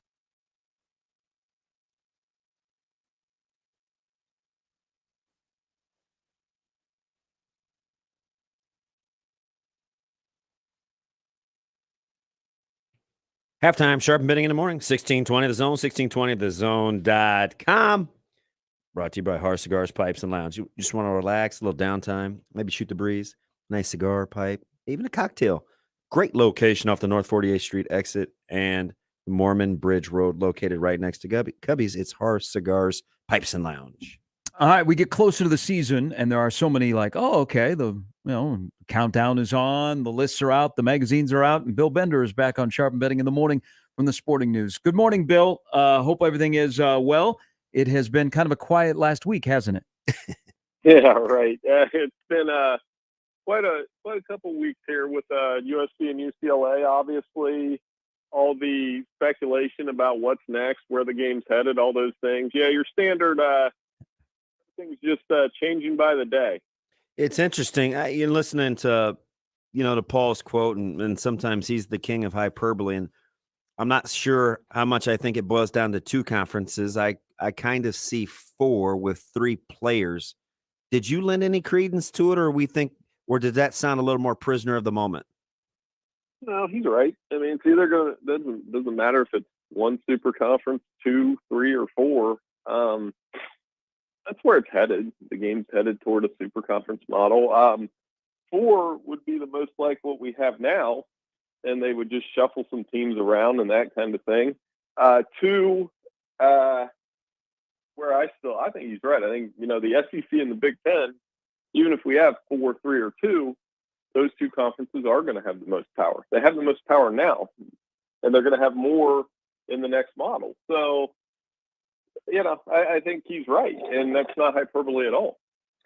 How does this make regular season and the postseason better? Oh, you're going to get better matchups. I think there's no question. If the Big Ten went to, 20 to 24 teams, pulled some of those other West Coast schools, pulled some of the ACC schools, got Notre Dame, and went to 10 conference games, there's no question the regular season will be better. People are obsessed with this idea that, you'll get a 2 or 3 loss team in the playoffs. Well, if they've played a tougher schedule, that's how it should be. There would be no debate. So I think it'll create a better regular season, a better playoff, no debate for a national champion. And right now, I think I would take that model over, quite honestly, what we've watched the last 8 years. Yeah, I'm torn here, Bill, because I don't know if this is the former player or the coach in me. But let me ask you, I'm just getting a consensus. How many non-conference games do you think a football team needs? 2. You could play 2, I think, and then 2 or 3. No, you don't need more than 3. Yeah, see, I would prefer 3. Folks are trying to talk me into 2. I don't get the sense 2 is enough. Not for a 10-game conference. I don't know if I would love a 10-game conference schedule. Well, then do 9, play 1 Power 5 opponent, then you can play 2 Group of 5 opponents. Yeah. Outside of the schedule. I mean, here's my thing, and here's where that comes from me. I don't need to watch Ohio State beat Akron 59-7. Mm-hmm. I just don't. And then have Ohio State fans on the radio on Monday complaining about how the offensive line's playing in a 50-point win. I'm not into those games anymore. It's a waste of time, and those games take 4 hours. If you want 1 or 2, that's fine, but I don't need to see more than 2 of those. And then you get into your conference schedule, and here we go. Now, if you're in your conference and you beat somebody within the conference by 60 points, that's fine. So, but that's just kind of my opinion on it. I think 1 or 2 now, and then you get into your conference and you go from there. Bill Bender from the Sporting News joining us on Sharp and Betting in the Morning. As the Big Ten sits today with 14 teams getting ready for the 22 season, and LA is going to join the fray in 24, and you're in Big Ten country, and we talk a lot of Big Ten football with you. What does the Big Ten lack right now after getting to 16? They don't lack too much. I mean, they go coast to coast. In this setup, I think you would want to grab some other West Coast schools because a lot of people on Twitter are worried about Rutgers travel plans. I've seen a lot of those. Well, Rutgers has to travel here. Nobody's cared about Rutgers, and how they travel. And by the way, they've got enough money to do it now, so it's fine. They could use an Oregon and a Washington. I think if they got Notre Dame, it'd be amazing because then you could add, and if the SEC and Big Ten, like Paul was hinting at, raid the ACC, then you could go get a North Carolina, Duke, Virginia, and not only have one of the best football conferences, but it'd be an amazing basketball conference as well. So I think all of those things are on the table. Bill, if you're ESPN and you're gonna try to keep as much money as you can in-house, what would you be telling the ACC? Well, I mean, that's an interesting TV deal. I think they're going to try to, the SEC, because of ESPN's relationship with them, I mean, I think they'll be close. I mean, that's the thing the Big Ten has now. What they accomplished by getting USC and UCLA is now they're coast to coast. The SEC doesn't have that. The SEC, I think their trump card is we've got the best football. Mm-hmm. We've got the best football conference, and it's a strictly Southern brand. But, I mean, that's kind of what they were going to want to keep together in that regard. Because the ACC and the SEC, I've been to those media days. I've been around their fan bases. They are pretty similar. Bill Bender, the Sporting News, joining us. Put yourself in the shoes of Dabo Swinney. He's got a program that has won national championships most recently. He's got the brand of ACC with football, which, basketball is better in that conference than football is. He also is about $20 million for Clemson shy of what Georgia and Alabama, who you're going against on the recruiting trail and on the football field when it matters, they're getting more of that. If you're Clemson, how are you feeling if you're the head football coach at Clemson and you just want a level playing field in all of these chairs that are moving around? I'd go to the SEC then. I mean, I think the SEC's next move football-wise is to go after Clemson, Florida State, and Miami, maybe North Carolina. I think North Carolina is, if we're going to put the ACC up for grabs, which it's not, but if we are, I think North Carolina is the second best brand out there behind Notre Dame because of what they offer in basketball, because of the jump man, because of the money, the market, and all those things, and the academics. I think they're going to be one of those coveted schools in this thing. Okay, so Bill, if I'm Miami, okay, and I've just committed to Cristobal, he's recruiting like nobody's business, but I do understand historically what my fiscal operating budget has been. Are you looking at it more being at the mercy of or trying to be aggressive? I think you would go along with whatever happens. If Florida State and Clemson go to the SEC, I think Miami would want to be a part of that too, just because those are the three football brands. And granted, this is a program we're talking about that hasn't won an ACC championship yet, but like you said, with Mario, I think with Mario they're going to figure it out on some level. I don't know if it's going to be the machines we saw in the 90s and early 2000s, but I still think they're going to be pretty good. So I think they're going to be in lockstep with whatever Florida State and Clemson do, because those are the three major football brands in the conference. What do you think Notre Dame's timeline is? That's the big question. And I think some of it might coincide with their contract. Mm-hmm. So that's 2025. I think they're going to try to wait and see as long as they can. And, but from what I've read and heard, and it's a decision is kind of the ultimate domino. So if they go to the Big Ten, okay, it's all bets are off on who goes where. If they go to the ACC, it was what Damon was talking about. I think we could see a 4-conference model. The ACC holds up, Big Ten and SEC are there, and then I guess you would get a Big 12 kind of combo conference, and it'd be a reshuffled Power 5. And I think those would be the 4 major conferences. Yeah, and that's kind of the way for sure 3, because just on paper, Bill, and we'll see what happens with, like, let's say Notre Dame, Stanford, Washington, Oregon. But the Big 12, potentially, if what's rumored out there, they're a better they'd be a better conference in 3 weeks than they were 3 weeks ago, and they still have some quality coaches. It seems like we're selling whatever the Big 12 would be a little short.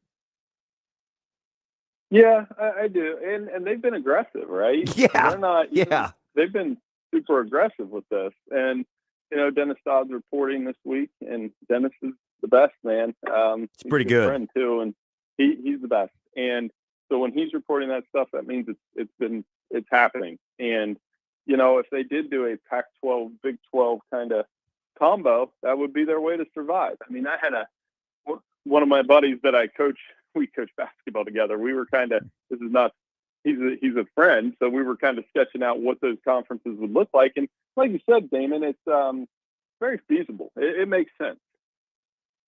Let's talk. Now let's shift away from, because 50 days from now around here, as you know, Bill, we'll play football. Let's go in the Big Ten West.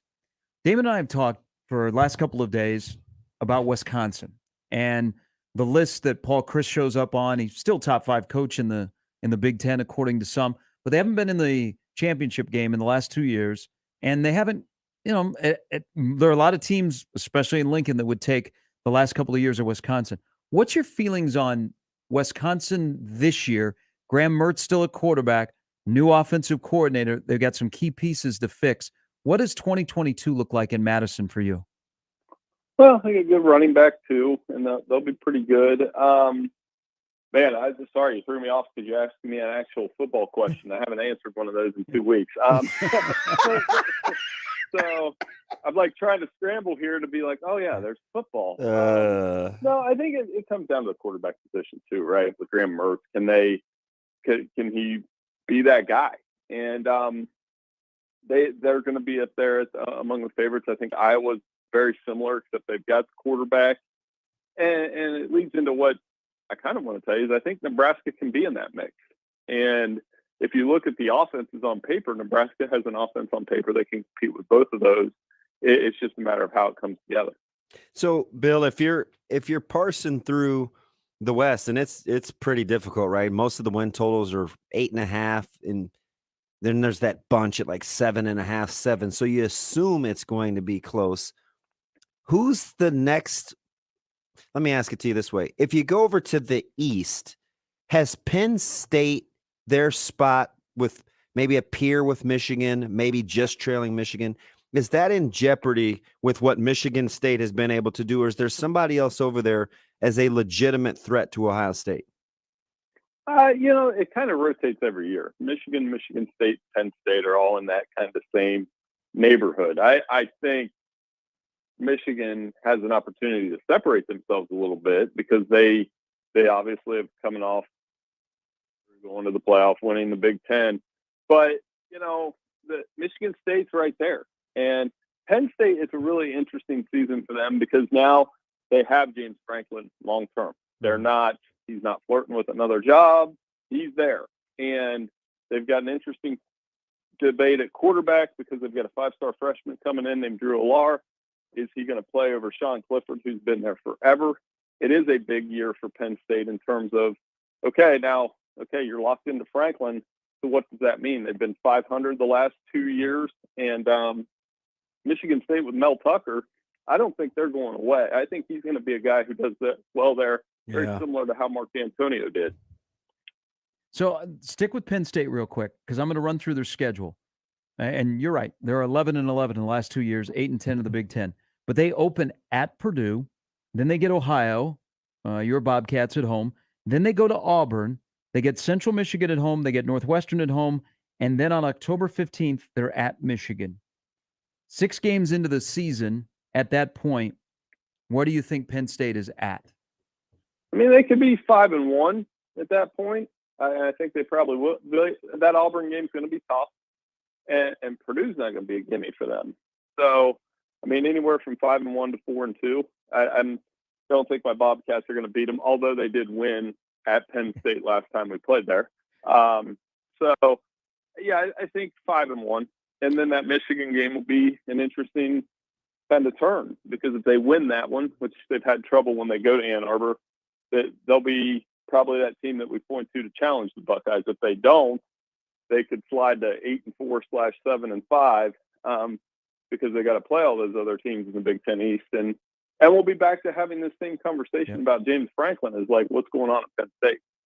Bill, of the 3 relative to the conference, who do you think makes the transition the quickest?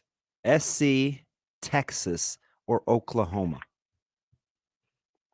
Well, I think Texas, from a program who's been steady and winning standpoint, the answer would be Oklahoma. From taking a guess on what they're going to have, I mean, Texas is going to be the team we write about the most because they're going to have Arch Manning out there.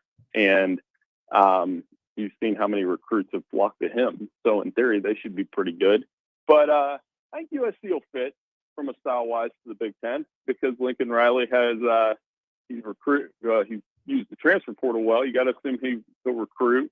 I think it creates some really fun things. I mean, like I said, people were complaining about having to watch a Rutgers UCLA game, but wait till USC comes to Lincoln. Wait till USC comes to Ann Arbor and Columbus and Spartan Stadium. I think those games are going to be so exciting. People are also saying, hey, what's going to happen when USC plays in 2 feet of snow? There aren't a lot of Big Ten games played in 2 feet of snow. I can't remember the last one, at least. It's cold, but I don't remember, very rare games where they have blizzard conditions. I think that Minnesota-Ohio State game a few years ago was the last one I remember. Yeah, I think it's a little bit of prisoner of the moment, right? People remember what Ohio State looked like against Michigan with the flurries and the cold temps, and they've exacerbated that by, a couple of inches. Yeah, I got bad after the game. I was there. It wasn't too bad during. It was driving home, and it was the hard part. Hey, another one on the non-conference slate around here is the Nebraska-Oklahoma on the back end of that home and home.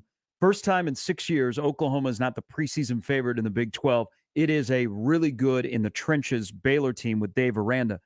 But what does Brent Venables, what does this Sooner team look like with him as the first-year head coach when you take away Caleb Williams and some of the other weapons that either followed Lincoln Riley or they went off to the pros? I think Dylan Gabriel is going to have a good year there. The one thing they do have is some familiarity. Brent Venables obviously has been in with the program. They bring in Jeff Levy, Ole Miss's offensive coordinator. Ole Miss had a scheme that, I think they ranked second in the nation in yards per game. Dylan Gabriel, before he got hurt last year, over the last couple of years, has been one of the most efficient quarterbacks. And they still have, Marvin Mims, Theo Weiss, strong running game. They're still going to be good. I think they're kind of one of those teams that we're pushing to the side maybe a little too quickly. I think over long term, Venables is going to have to recruit to keep that machine rolling. But in the short term, they're still the most talented team in the Big 12. Now, Bill, as always, we appreciate it. We're a step closer to the start of the season where we will be able to just talk about games and stuff that's going on in the field. I can't wait. Well, thanks so much, guys. See you at Big Ten Media Days in a few weeks. Thanks for having me. Hey, appreciate it, Bill. Bill Bender. All right, let's go back to the Big 12 because this is the first time in 6 years that Oklahoma is not the favorite. Baylor is the favorite, and rightfully so. Yeah, they are pretty good. So they are loaded, offensive line, defensive line. Jackson Player came over from Tulsa. He's going to be a nice mix. They got Dave Aranda. They won 12 games last year. I think he has raised the ceiling in Waco. And Briles was pretty good. Yeah, and Matt Rule. Matt Rule was good. Yeah. So Baylor is not just a basketball school. Baylor has established itself that it can play football and be really good. But look at this conference, because I agree with Bill. I mean, Oklahoma's not going away. The one thing, Oklahoma is a mean football team.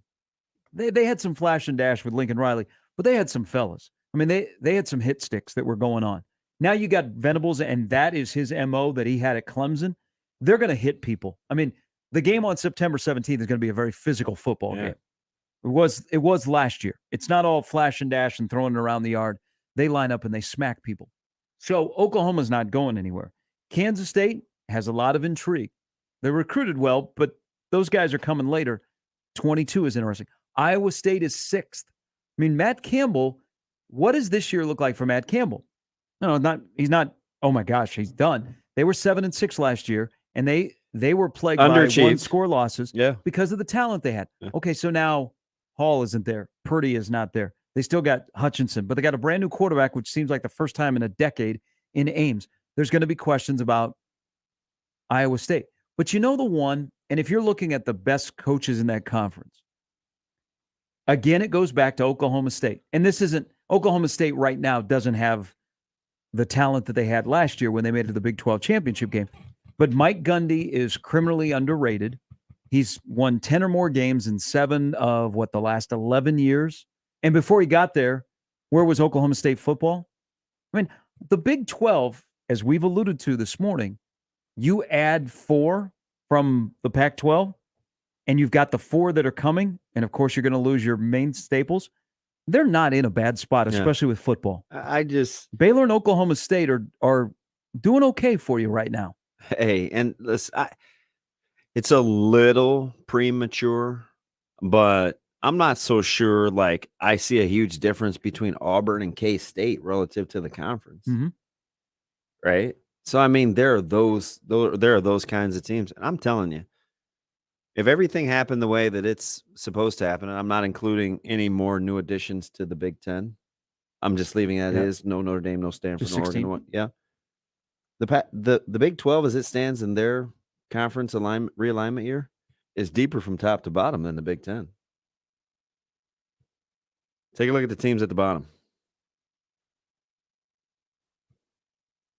Make the case. I'm going through. I'm not going to disagree with you. You know, again, they could be the comeback conference of the year. And this isn't DB. This isn't DB for the Big 12, because my feelings about the Big 12. But man, they are quick to push them to the wayside. I don't know, man. It's not a bad conference on paper. You can make the case this year in the Big 12, especially if Arizona would ever get their act together. Yeah. I mean, you got to get some clarification in Tempe. I mean, NCAA may just put that program on ice for a while. But in the Big 12 this year, you can make the case that there are 3-4 teams that could win that league. But Baylor is going to be good. You know, the difference between them and everybody else is they win in the trenches. And quietly, let's not kid ourselves. That's where Okie State has made their hay too. Gotten very good defensively the last 3 years in that conference. That was supposed to be Iowa State's strength. Remember, they were the ones that were different because they actually played some semblance of defense. They just couldn't win close games. They may be better addition by subtraction. Not Breece Hall so much, but the new dynamic at quarterback and settling into a specific style as opposed to guessing which Purdy we're going to get. Is it scrambling running Purdy? Are we going to let him take off? Or, like that may clear some things up for them offensively. At some point, though, they have to beat Iowa. Yeah. I mean, that's the conversation. Goose egg, right? Huh? Yeah. Back to Dave Aranda. How long does Dave Aranda stay in Waco? You're in the state of Texas. You're recruiting. You're the king of your conference. You're at a place which the Big Ten's not reaching out to you. The SEC is probably not reaching out to you. The Pac-12 is not coming for you. So you got an identity in the Big 12. Has Dave Aranda found a home where he might be for a while? No, they can afford. They'll pony up too. Lot of good sleepy money over there in Waco. Baptist money, they're winning. Some would tell you they paid for a cover-up. I can't speak to that neither here nor there, but they got money. Well, they got a good football coach. He's behind Gundy in that league right now. I think he's the second best coach. And he hasn't been. He's been. And that's the head coach only for because 2 years? Yeah, that's only because of Gundy's the duration. Because if you look at impact in the immediacy of turnarounds, and Aranda is right there. Just hadn't done it as long. I mean, Gundy's winning nine and some change. Coming up, Mike Sauter before the hour's over. Mike Schaefer, top of the hour. We'll talk about Nebraska's recruiting this week. Again, Amir Herring, the offensive lineman from Michigan, stayed home yesterday. Caden Green will announce where he's going later today. It looks like Brent Venables will get that victory.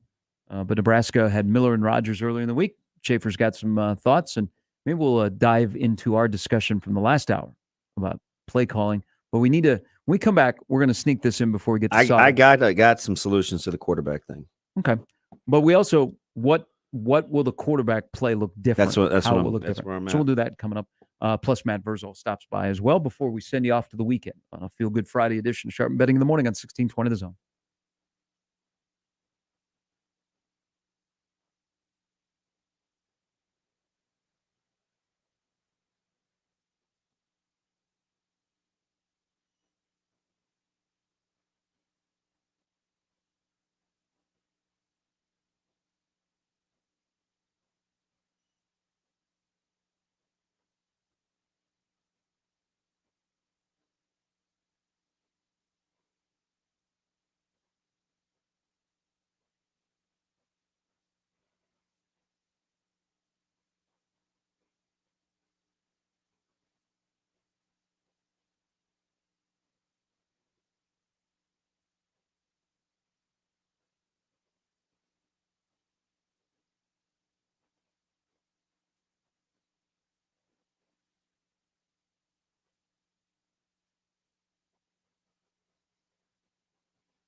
$42, right? You're looking for the source. There's so many different imitators, but it can't be replicated the way that 42 degrees does. Why do I consider them the source? Well, number one, it's the way that they understand their products, whether It's the difference in strength level, the training that they receive. It's incredible.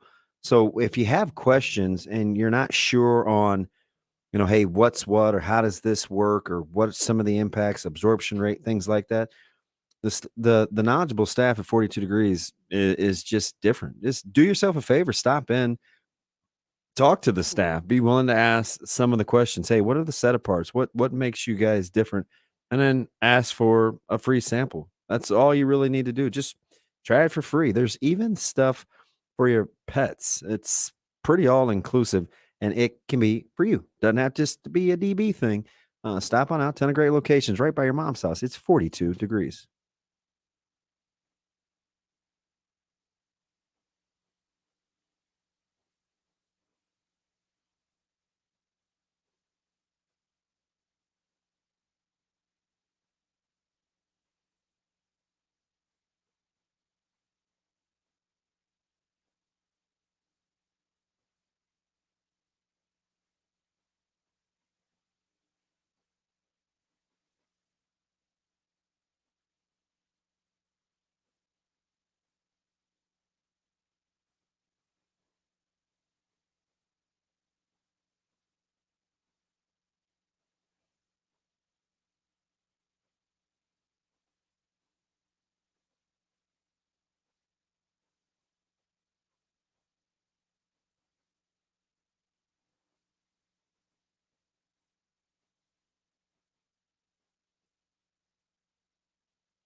Nicely done, Chance.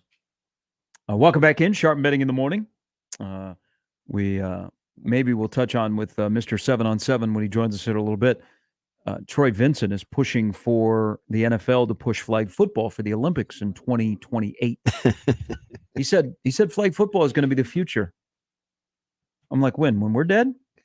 We ain't going to be while we're alive. Dead. But he's pushing flag football. Come on, Troy, get on the bus. It's 7 on 7. Yeah. Flag football in the Olympics. At least with flag football, like exactly when you're down. And 7 on 7, man, sometimes if it's not a shove, you're just not sure. Why don't they play 7 on 7 with flags? Keeping them on and off. Sometimes it's okay. Sometimes it's a little bit of a hassle. Okay. It's just one more expenditure. A discussion we had in the last hour about play calling, who's who on the headsets, who knows what's going on. Matt Masker also made the comment about the quarterback will look different. The type of quarterback play, which caught I went, whoa, okay. Because for example, you have 4 passes of Casey Thompson that you can digest in a Nebraska offense or whatever semblance it was. So you don't have much to go on. You have a lot more to go on Chubba Purdy, on what he may do, but we don't really know exactly what that position is supposed to look like. So when Matt Masker said that the quarterback position will look different, what did you think he was meaning? I think some of the QB run game, obviously, will be vastly different. The dropbacks, 3, 5, 7, quick game, will look different. The ball handling. Dinker and dunkers? No. Somebody used that. Well, was that you that said that last week and maybe said they didn't want to use it as a negative? I don't think that's it. I think it's more pro style, where you'll see that good heavy run action off of a lot of sprint work. Yep. And by sprint I mean like it's a type of plays like sprint draw action where It's just basically run action. I'll leave it at that. And mechanics in terms of getting the ball out quickly in terms of progression. Mm-hmm. I think it'll look vastly different.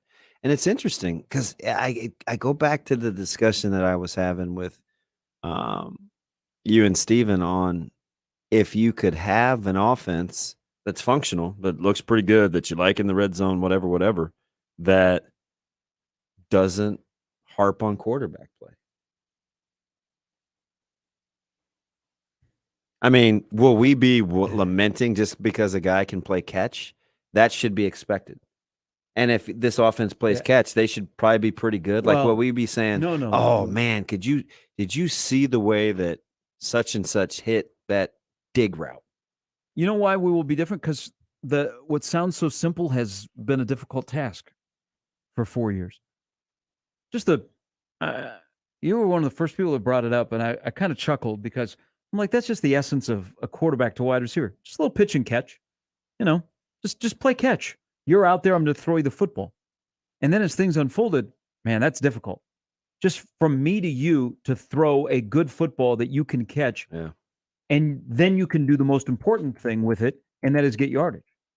I absolutely think that in this offense, that will be near the top of a priority, is I've got to simply play catch with my wide receivers.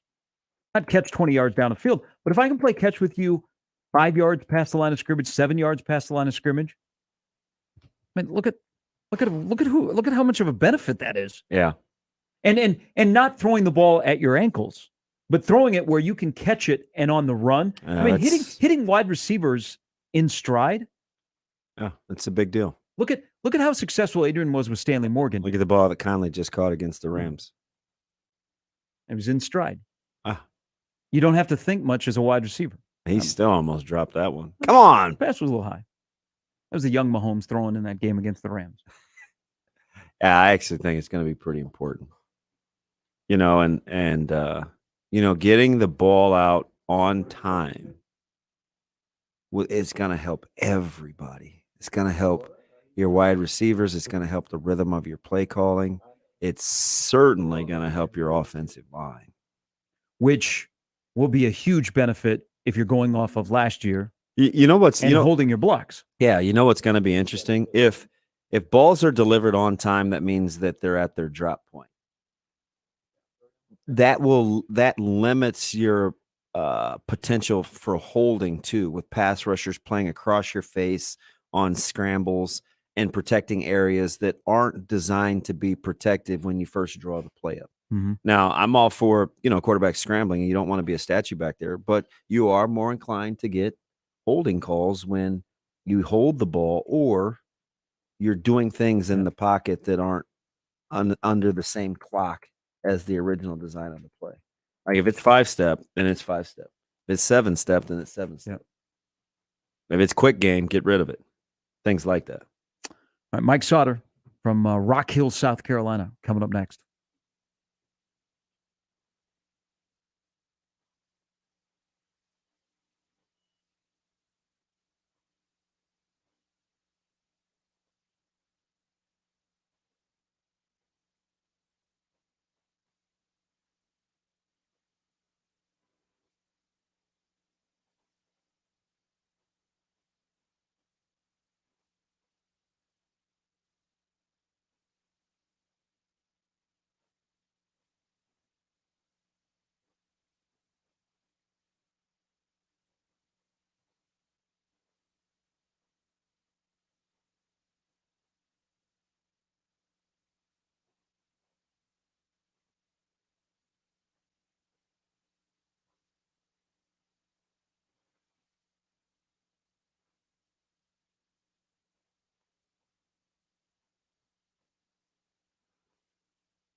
Yay or nay when our next guest was at Okoboji earlier in the week.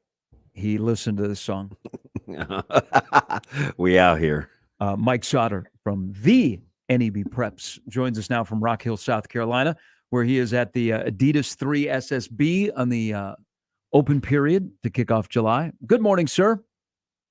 Good morning. No, Tone Loc was not on the playlist, and hasn't been for quite some time, actually. You have a bad experience with him? No, You know Mike's no. a music snob. Yeah, just not my jam. How is Rock Hill? Pretty good. Rock Hill, Charlotte, kind of mix of both, I guess. Pretty good. ETG 16s are doing what they do, winning by wide margins, even though last night was a little hairy at the beginning, but then they started, air quotes, throwing haymakers from their coach. It's interesting when he, sometimes he gets, by he, I mean Coach Mitchell, he gets in these deals where sometimes he tinkers with the lineup. I think so. Learning to play with each other is part of it because he'll mix and match. But you can always tell he's kind of got a patented deal that he'll go to when they kind of settle in, right? They definitely know how to step on the gas because they're one of those weird teams that actually enjoy defending in AAU basketball. Oh, they can guard you now. Like, they do not mess around. It's so funny and this is a compliment to them, but they, the other team that they played last night, who ended up losing by 30,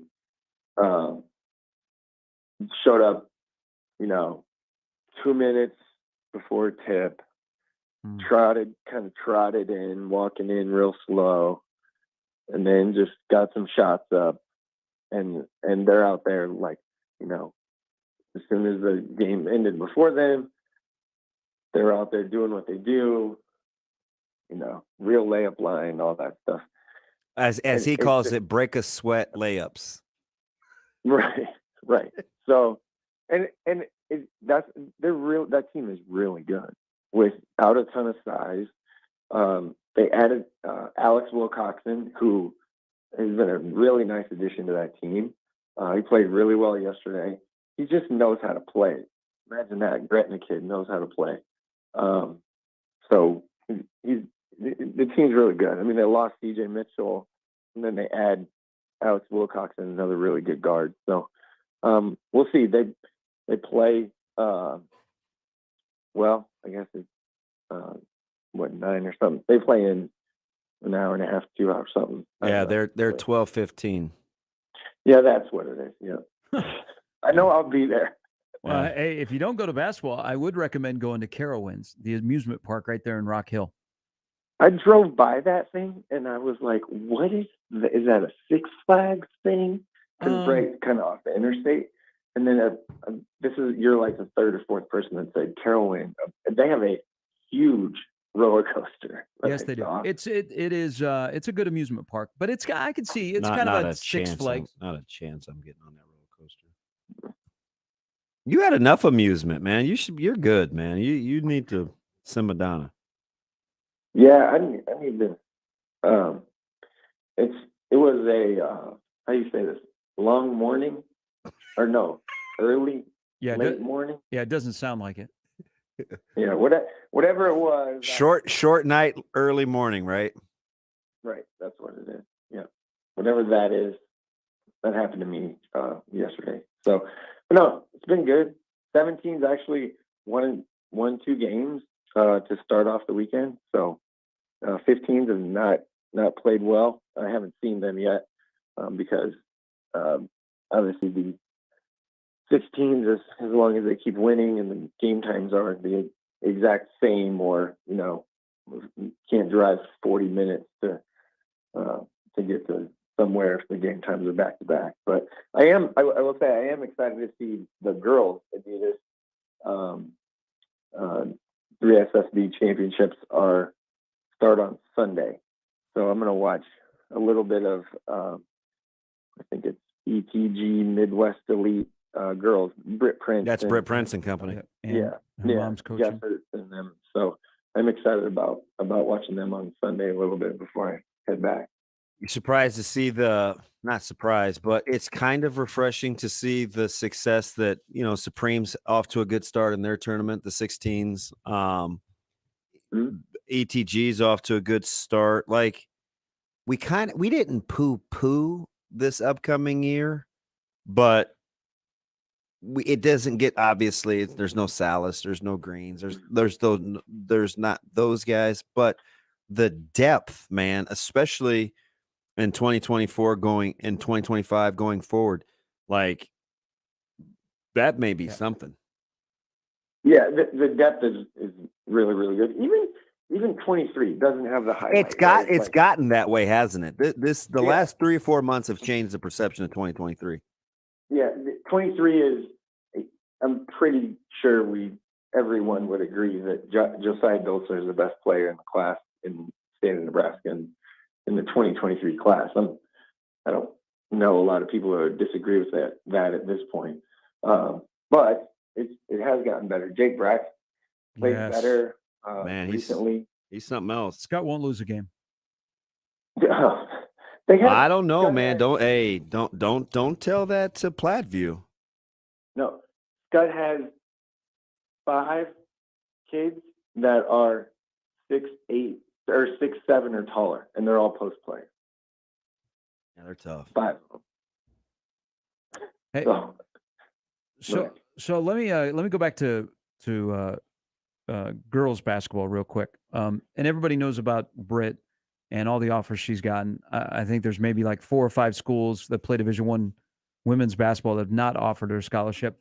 But there's other news. What can you tell us about the long now, and it's an unfortunate injury, the long rehab for Amy Williams' daughter, Kennedy?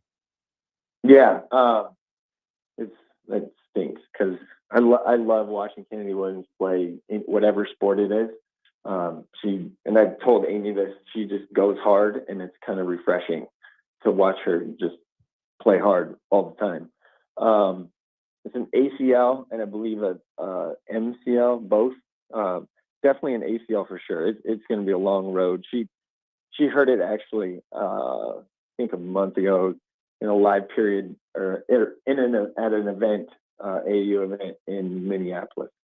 So it was the first part of June is when she heard it. So it's going to be a while, which stinks. And it really hurts Southwest because not only is she a really good basketball player, they're starting shortstop on their softball team that's probably top 5 in the state. Clearly their best player, point guard on their basketball team, and then one of, if not the best player on their soccer team. So probably going to be a year off, I would say, for her. Hey, how's the coaching contingency over next gym at 3SSB and just the tournament as a whole? There's a lot of live periods going on, man, at the same time. Yeah, it's good. I mean, I've obviously seen some familiar faces. More your regional kind of guys are here, or that I guess we've seen. So similar to what it sort of always has been before, like Chucky and Hunter stuff. You're like Colorado State checking in on the ETG 16s and Drakes and teams like that. So but it's been good. I mean, I will say the new facility that they're using for the 3SSB championships is fantastic. It's probably one of the best. It is the best facility that I've been in the country. And because not only do they have 9 courts, no barriers, it's super open. There's plenty of walking in space. But they have like a 1,500 seat little kind of arena thing right connected to it. So that's where like the big games are in that arena thing. It is fantastic. And there's plenty of parking because there's parking garages. So that helps. You mean you put that ahead of Kemper Arena? The what's it call? The Hy-Vee Center or whatever it is now? Oh, yeah. Hy-Vee Arena? Absolutely. although getting around the Hy-Vee Arena, you got to admit, for an old building, like where you can eat, grab a drink, relax, multiple courts, it's a great setup for what they're using it for. Yeah, it is great. Minus the springing $10 to park kind of thing on you. Yeah, they can't be having like, rodeos and that miscellaneous kind of stuff. Yeah, like you're bringing all these people for just let's just not. Yeah, I don't know. I'm not a huge fan of the Hy-Vee Arena. The setup is great and the idea is fantastic, but it is a hard kind of place for spectators to watch unless you're on the downstairs and the middle, one of the two middle courts. It's a little harder to watch. All right, final question from me. Before the season begins, because they play week 0, so you have about 7 weeks here. Rocco Marcelino from Prep, Power 5 offer, yay or nay, before the start of their season? I just talked to him last week. Wrote something on his recruitment. It doesn't sound like before the season. Sounds like, he told me, and I think it quoted that the Power Conference schools want him to play out his season and see his senior tape and stuff. So they're just kind of dragging him along a little bit. So it doesn't sound like before the season something will happen. Is Nebraska involved at all? He didn't really mention them. It doesn't sound like it'd be a potential walk-on thing. I think for Nebraska. Just how many more do they need? Another offensive tackle? They got I feel like they got a lot in the class. You have 2 just in-state guys in the class right now. You take wide receivers, you take offensive linemen, you figure it out later. Yeah, move them around, move them to guard or defensive line or. Hey, I do know this: Maverick Noonan playing edge is a really, really, really, really, really good get. So. Yeah, that guy. I sat with him Saturday. He and Danny. I think I told you this. Maybe it's you or Jacob. I definitely don't get you too confused anymore. He's a big kid. Yeah. Was that you I was talking to? Yeah, we talked about it. And the thing is, he's still got this baby face. So there's plenty of room to grow there. That he's going to be a monster. He will be so good. Hey, let me ask you something real quick. And all that.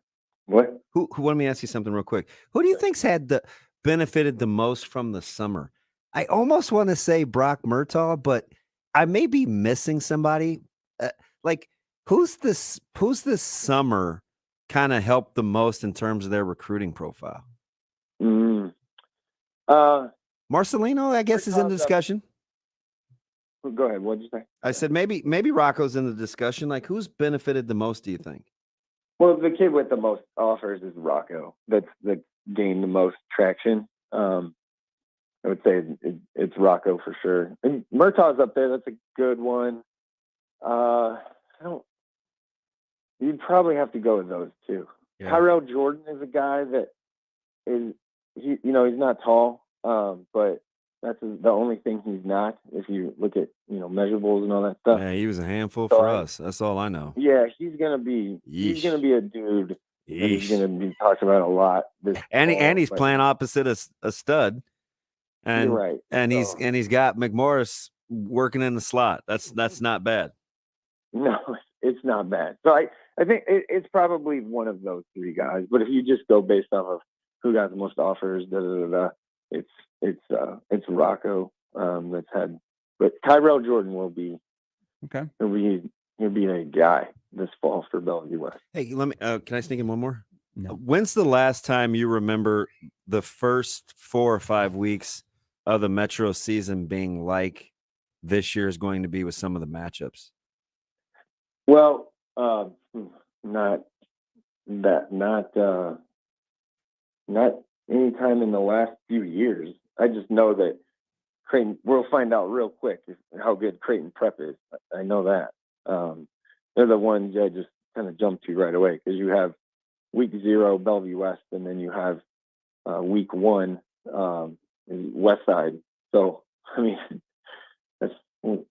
and we're talking 3 of what I think everyone considers top 5, 6 teams, if you will. So but Bellevue West has West Side and Prep in the first 4 weeks. Yeah, 3, 4. So, but yeah, before we get to district play, right? And then kind of district play.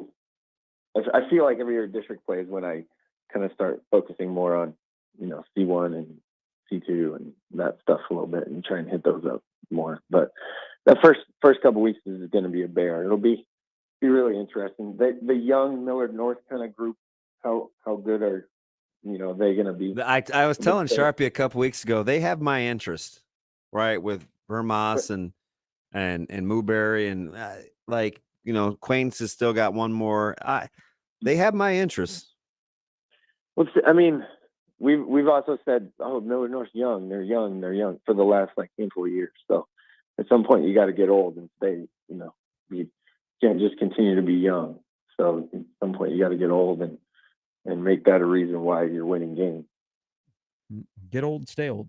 All right. Enjoy the Charlotte area. Say hello to Baker Mayfield, and stop by Carowinds if you get a chance. You will not be disappointed.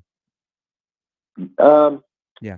All right. Okay. I will not say hi to Baker Mayfield. I know that. Well, you got your old quarterback Sam Darnold in town. Yeah, I would rather say hello to Sam Darnold, which You like, thanks for the memes. Breece Hall is here. That would be nice. So I'd say hi to him. Okay. Oh yeah, definitely say hi to Breece. Yes. All right. Be good. We'll talk to you next week. All right. Bye. Thanks. Yeah, right. That's his thing. I always tell him to spit it out. Hey, you want a schedule? How about Prep North, Burke West Side? That's Bellevue West's first 4 games. You'll get to see him on TV a little bit. I do know that. Best wishes in picking all those games as you guys were hashing through those schedules. Last hour of the week coming up. Mike Schaefer is in the green room. He will join us next. And before we're out of here, we got to tell the story of something that happened in Lincoln at the zoo last week. Unbelievable story. And it happened in Nebraska, not in Florida. I just want to preface that. Shafe's next.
One-stop shops. That's what I'm all about. In particular, the fine folks at Woodhouse. We know about the 16 great metro locations, but how about just visiting woodhouse.com can help expedite the search process. And woodhouse.com has got you covered from, new vehicles to new to you. That's the one-stop shop. 18 brands across 16 metro locations if you're looking for new. Over hundreds of pre-owned vehicles if you're looking for new to you.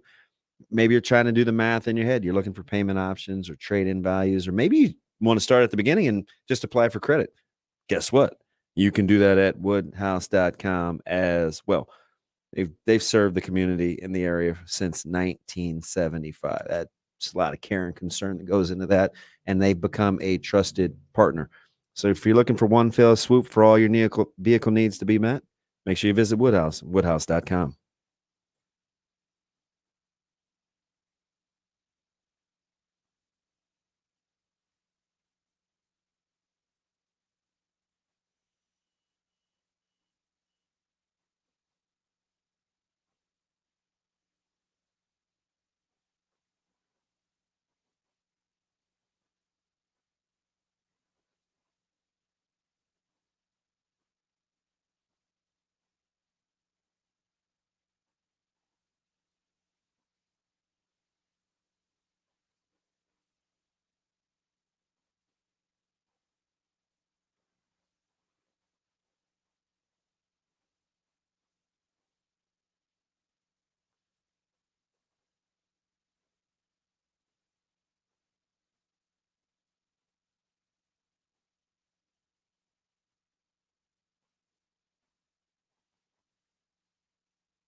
Sharp and Benning in the morning on 1620 The Zone, 1620thezone.com, and the 1620 The Zone app. Here are Gary Sharp and Damon Benning. Three infielders in a triangle right side. First pitch. And Alvarez hits this one deep to left. It sends back Benintendi at the wall. See you later! Yordan Alvarez puts the Astros on top with his 26th home run of the year. It's 3-2, Houston. Take that, Royals fans. Who, by the way, led in all 4 games they played in Houston. They lost 3 of them. Now they play the Guardians in Kansas City this weekend. Diehard longtime Guardian fan Mike Schaefer from Husker 24/7 joins us. Good morning. Good morning. I feel like the Guardian season ended in Detroit here this week when you get swept by the Tigers. You're not even close in any of the games. You can't score any runs. And basically all of your pitching just got beat up by, again, the Tigers. So I think we can probably spare the listeners any more Guardians talk the rest of the summer. So it's really a win for everybody else. How about the Tigers, though? They are doing the Twins a favor. Yeah, apparently they found some offense. Yeah, well, I thought they were going to be a much better team than they certainly have been this year. So maybe it took them half the season to kind of figure it out, but they definitely have more talent on that team than their record would indicate at the moment. They lack pitching, and Cleveland being so poor offensively right now played right into that perfectly for them.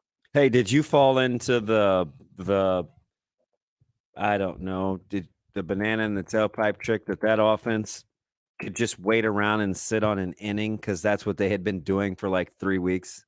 Because they just haven't been able to have that inning, during this little bit of a swoon. For Cleveland? Yeah. No, I mean, I've long been complaining that they have far too many holes in that lineup. I mean, you can't, you're running out guys that basically are barely AAA players and starting them. Their lineup on Thursday featured Sandy Leone, Richie Palacios, Ernie Clement, and somebody else in the Owen Miller, and they're basically 5 through 8 spots. Like, nobody knows who the hell these guys are. I mean, 3 of them are utility infielders that are playing legitimate corner positions in 2 spots. Because, or actually all 3, because I think Clement played third to Jose DH. But it's just, you can't have that many holes in a Major League Baseball lineup. And when Jose Ramirez isn't Superman, and he's been very bad the last couple of weeks, it's very hard for that offense to manufacture runs when no one gets on base at a high clip anymore, other than Stephen Kwan, and no one can drive them in because they have, again, a bunch of nobodies 5 through 8 in the middle of their lineup, or the back end of their lineup. So, again, nobody needs to hear any of this. But no, I'm not surprised that the air came out a little bit for it. The pitching is a little bit more concerning. Shane Bieber is not Shane Bieber of Cy Young era 2 years ago, but you just can't, it's hard to win games when your pitchers are basically asked to go out there and they can't give up 3 runs. I mean, Cleveland scoring 3 runs right now is a very difficult task for them. Hey, Omarion Miller, the ratings 24/7 tell me how significant he is. 3 weeks in a row of Miller talk, Shafe. How about that? But how? I tried to call you before he committed, and you didn't answer, Damon. So I just want to get that on the record. Well, I was it to answered. say, hey, I don't know why I was mad at you for continually bringing him up the past couple of weeks. Schaefer answered me. He said, you asked me that last week, and I was like, wow, sorry, Shafe. I was just trying to. Sorry. Well, no, I had some questions, and I felt like you would help in my endeavor of learning things, but you didn't answer the phone. I'm so sorry. Now I'm mad at you for that. All right. If you would have called me, I would have answered. I know that, but I don't know that you would have had the information. Yeah. So, in your opinion, the real significance of a 4-star wide receiver from small town Louisiana committing to Nebraska? I mean, I think it's big on a number of levels. We'll start with who he is as a player. I talked to his offensive coordinator, who's also coached several other receivers that have played in the SEC and some that have gone to the NFL, and he basically feels like at this stage as a high school player, Omarion Miller is the best that he's had. And he says that because of his ability to run almost any route on the route tree. He just thinks that he's a special player in terms of what he can do physically, that he's incredibly elusive, but also pretty well built at 6'2", 195 pounds, going into his senior year. So I think you start with that. You start with the fact that this is, again, Mickey Joseph went and got a guy that he had committed to LSU that lives in the state of Louisiana. And they said, you know what? We don't want to play for Brian Kelly. We'd rather go up to Nebraska, who, isn't a wide receiver school. And as good as Mickey Joseph is, like, you don't have a lot of history to work off of, and certainly not a lot of recent history to work off of in terms of wide receivers. So they're really putting their faith in Mickey. And so, it's a fascinating recruitment and position to follow for this cycle, because he's really able to do this without any proof yet that he can make Nebraska a place where wide receivers flourish. And I think that's such a testament to him as a recruiter to be able to build that level of faith from these high school kids who have legitimate options to go play elsewhere. And Omarion Miller is a top 100 player in the country. He's now Nebraska's highest rated recruit. He might be, as far as I can remember, other than Xavier Betts, the highest rated wide receiver in the 24/7 sports era that Nebraska's gotten a commitment from. So there's just a lot working in there that's pretty notable.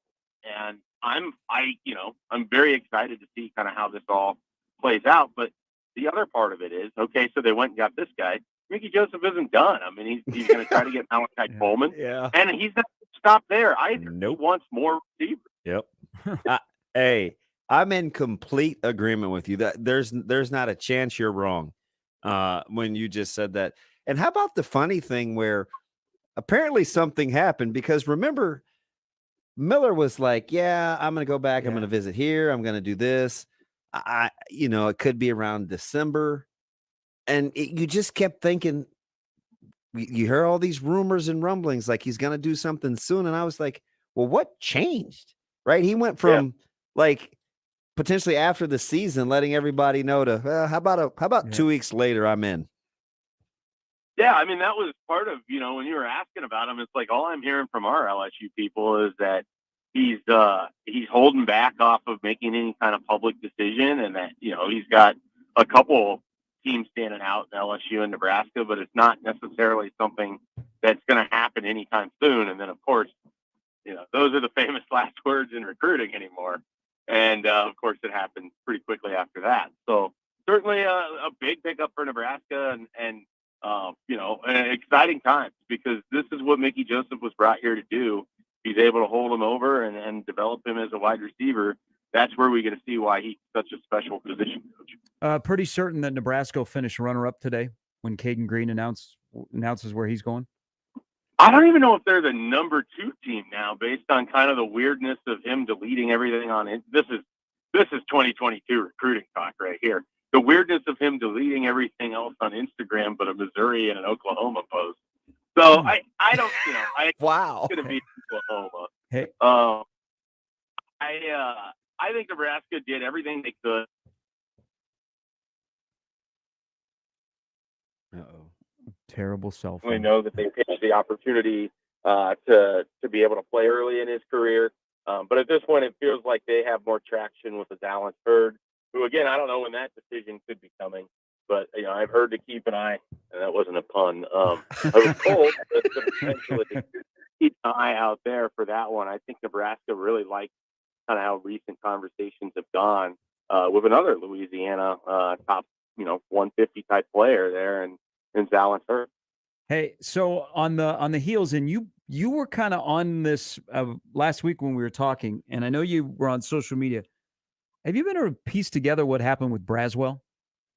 Yeah, I actually did on Friday. Like I don't want to ruin whatever the kid was doing, but I figured out on Friday to told everybody, look over here, and then was going to pull out the South Carolina thing. And so I tried to write it in such a way like, hey, keep an eye on this team that's not in this top 4. There's the reason I'm mentioning this. But yeah, I mean, it was a weird deal. I hope this doesn't become a trend in recruiting. He basically set up for the big swerve, and it caught a lot of people. I mean, I know that Nebraska felt like at the very end they were still involved in that. I know that Boston College didn't think that they were going to get him in the middle of last week, and didn't at the end of the week either. And so you kind of had a kid who played some games with his recruitment. Alabama and Oregon were never really truly involved. And the whole time he basically told South Carolina, don't worry about this top 4. I'm going there. I'm just trying to, create some excitement. So that's ultimately what Braswell chose to do. And like I said, I hope that just doesn't become a trend here in recruiting. So if Nebraska's obviously is are game day visits kind of yesterday, or is Nebraska can be really, really good in addition to kind of the new philosophy of having June be so critical, because they appear to be pretty good at both now? Yeah, I think so. I think it's this weird combination hybrid where Okay. Nebraska's ticket to success is getting kids in as sophomores and juniors to the game day experience, and then finishing things off with the ability to host official visits in June, where it's like, you've seen the crowd, you've seen game day, you've seen what that's like. Now we want to spend as much time with you in terms of our coaching staff, our support staff. We want to thrill you with the people that we have involved. Because if there's one thing that has really turned in recruiting, I think, and maybe it's always been this way, but at least in terms of convention of how we talk about it, it's the people that matter. And the people are ultimately going to dictate what matters to a lot of these recruits. And so it's the ability to sit with Mickey Joseph, go over how I'm going to be used as a wide receiver, that matters more than watching guys run out of a tunnel before Nebraska plays Ohio State. So I think Nebraska's version of the best of both worlds is they work ahead of the schedule to get kids in, like the 2024. You're going to see these visit lists coming up this year, and you're not going to see like 10 official visitors coming in for any one specific weekend. What you're going to see, and you're going to hear from me on Fridays, is about the 2024s and the 2025s Nebraska has on campus, because they try to build that in the fall and then finish it as much as they can in the spring and the summer of the following year once they become juniors and seniors. So I think that's the route that Nebraska's taking. Obviously, they're still going to have to recruit in season. They're still going to have official visits, but it's become more of your plan B, plan C, plan D type guys that are coming in now for officials, or you start looking for the kids that get the wandering eye that want to flip. And so I think that's kind of what official visit season during the regular season looks like now. Hey, 50 days from now, it's kickoff. Give us a guy, because 3 weeks from today is camp will be rolling. Give us a guy who is not being mentioned much this offseason that you are holding as your wild card, and it's okay that nobody's talking about him. Well, there's a couple transfer guys that you can bring up because they were hurt and didn't play in the spring, and I think that their respective position coaches are pretty excited about them, whereas maybe they aren't as talked about as other individuals. That would be Isaiah Garcia Castaneda and Omar Brown. So those are two guys to certainly keep an eye on, but they're not like so far removed from it that, it should be a shock. I think as I think of this question, I look at the offensive line and I look at that guard spot and that being vacated with Nori's situation. And I wonder, could a guy like Bryce Benhart, who we basically didn't talk about all of spring and really only gets talked about in the summer of, if this works out, maybe you can move Turner Corcoran. I mean, he could have a really big impact on this season if he was able to have a good spring under Raiola, or if he comes out and he has a much better year than his sophomore year. I mean, that could really change the trajectory of what that offensive line looks like if you can move Turner Corcoran to guard and Bryce Benhart can handle right tackle.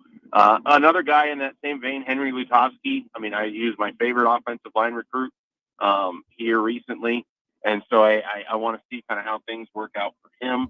And then Brock Bando is another offensive lineman to kind of keep an eye on. I don't know that the upside is high there, but that's someone that under multiple coaching staffs has just kind of earned their trust because of how consistent he's been sort of throughout his career. So those are some names to just kind of throw out there that maybe aren't going to be the highest on these lists that we're all putting out at the moment, but could have pretty large impact in different ways for the season. Hey, sorry, we're 15 minutes in and I buried the lead. Will our mutual friend, your buddy Connor Happer, eat 19 nuggets in 1 minute? I have not heard this, and I will say no. All right. That's not very encouraging. You may get a text here in the next 50 seconds. So here's the thing with Happer is he likes to put clocks on stuff that he can he said he could strike out Chris Bassett in 11 seconds. Like the physical component of getting 3 pitches off on this is just sort of, in itself makes you doubt it.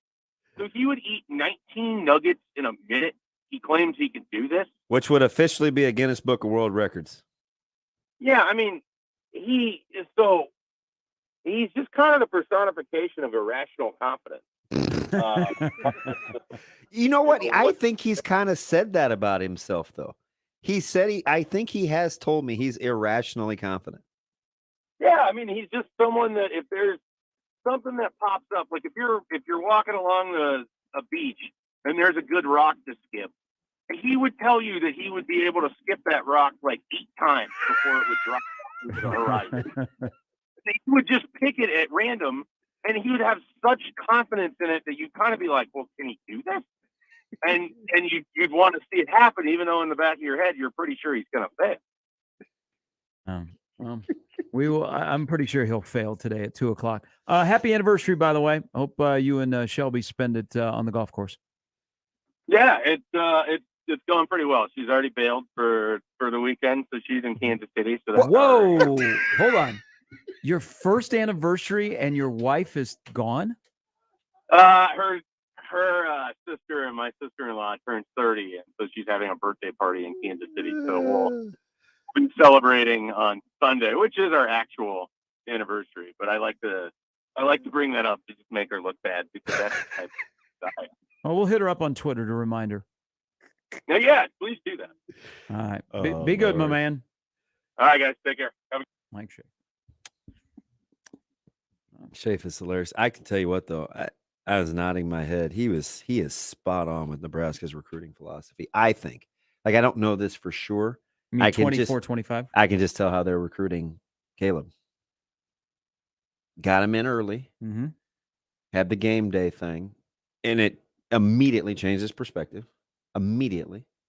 And now it's okay, what's the next phase? Now he's, it's what do I mean, my coach? You know what I mean? Yeah. I'm not saying he says my coach is like. How many they're gonna be officials game day visits are we going on this fall? All of us. So we're probably going to go so I can get on the field like real good access for Oklahoma. So it'll be me and Caleb going to the Oklahoma-Nebraska game. What are the games we want to go to? Let's pick some good games around the Midwest to go to on unofficials. Even if Caleb doesn't want to go to school there, you and I can go see good football. Does he strike you as the type of person that would do that? Well, he can't be selfish. It's about us. Well, with the crowds, it certainly wouldn't be about me. It'd be about you. Maybe you can take him. Now, okay, yeah, I can do that. I can listen to the pitch. That should be part of it. But that's got to be coming up here pretty soon. That he's going to start committing to a couple of unofficials. Yeah, I just got game day. Just got a couple of texts this morning. All right, tell Coach hello. You Burrs is coming up next.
All right, Ver's time. Good morning, sir. Happy Friday. How we doing? Good, good. How was your first interaction with Chance? The first what? Your interaction with Chance calling you instead of Shane. I've talked to Chance before. Chance has actually done shows that I've used to host on your guys' station.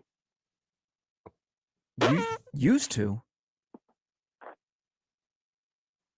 So I know Chance. Okay. Matty, how you doing, buddy? You feeling good? Everything's Good, buddy. How are everything.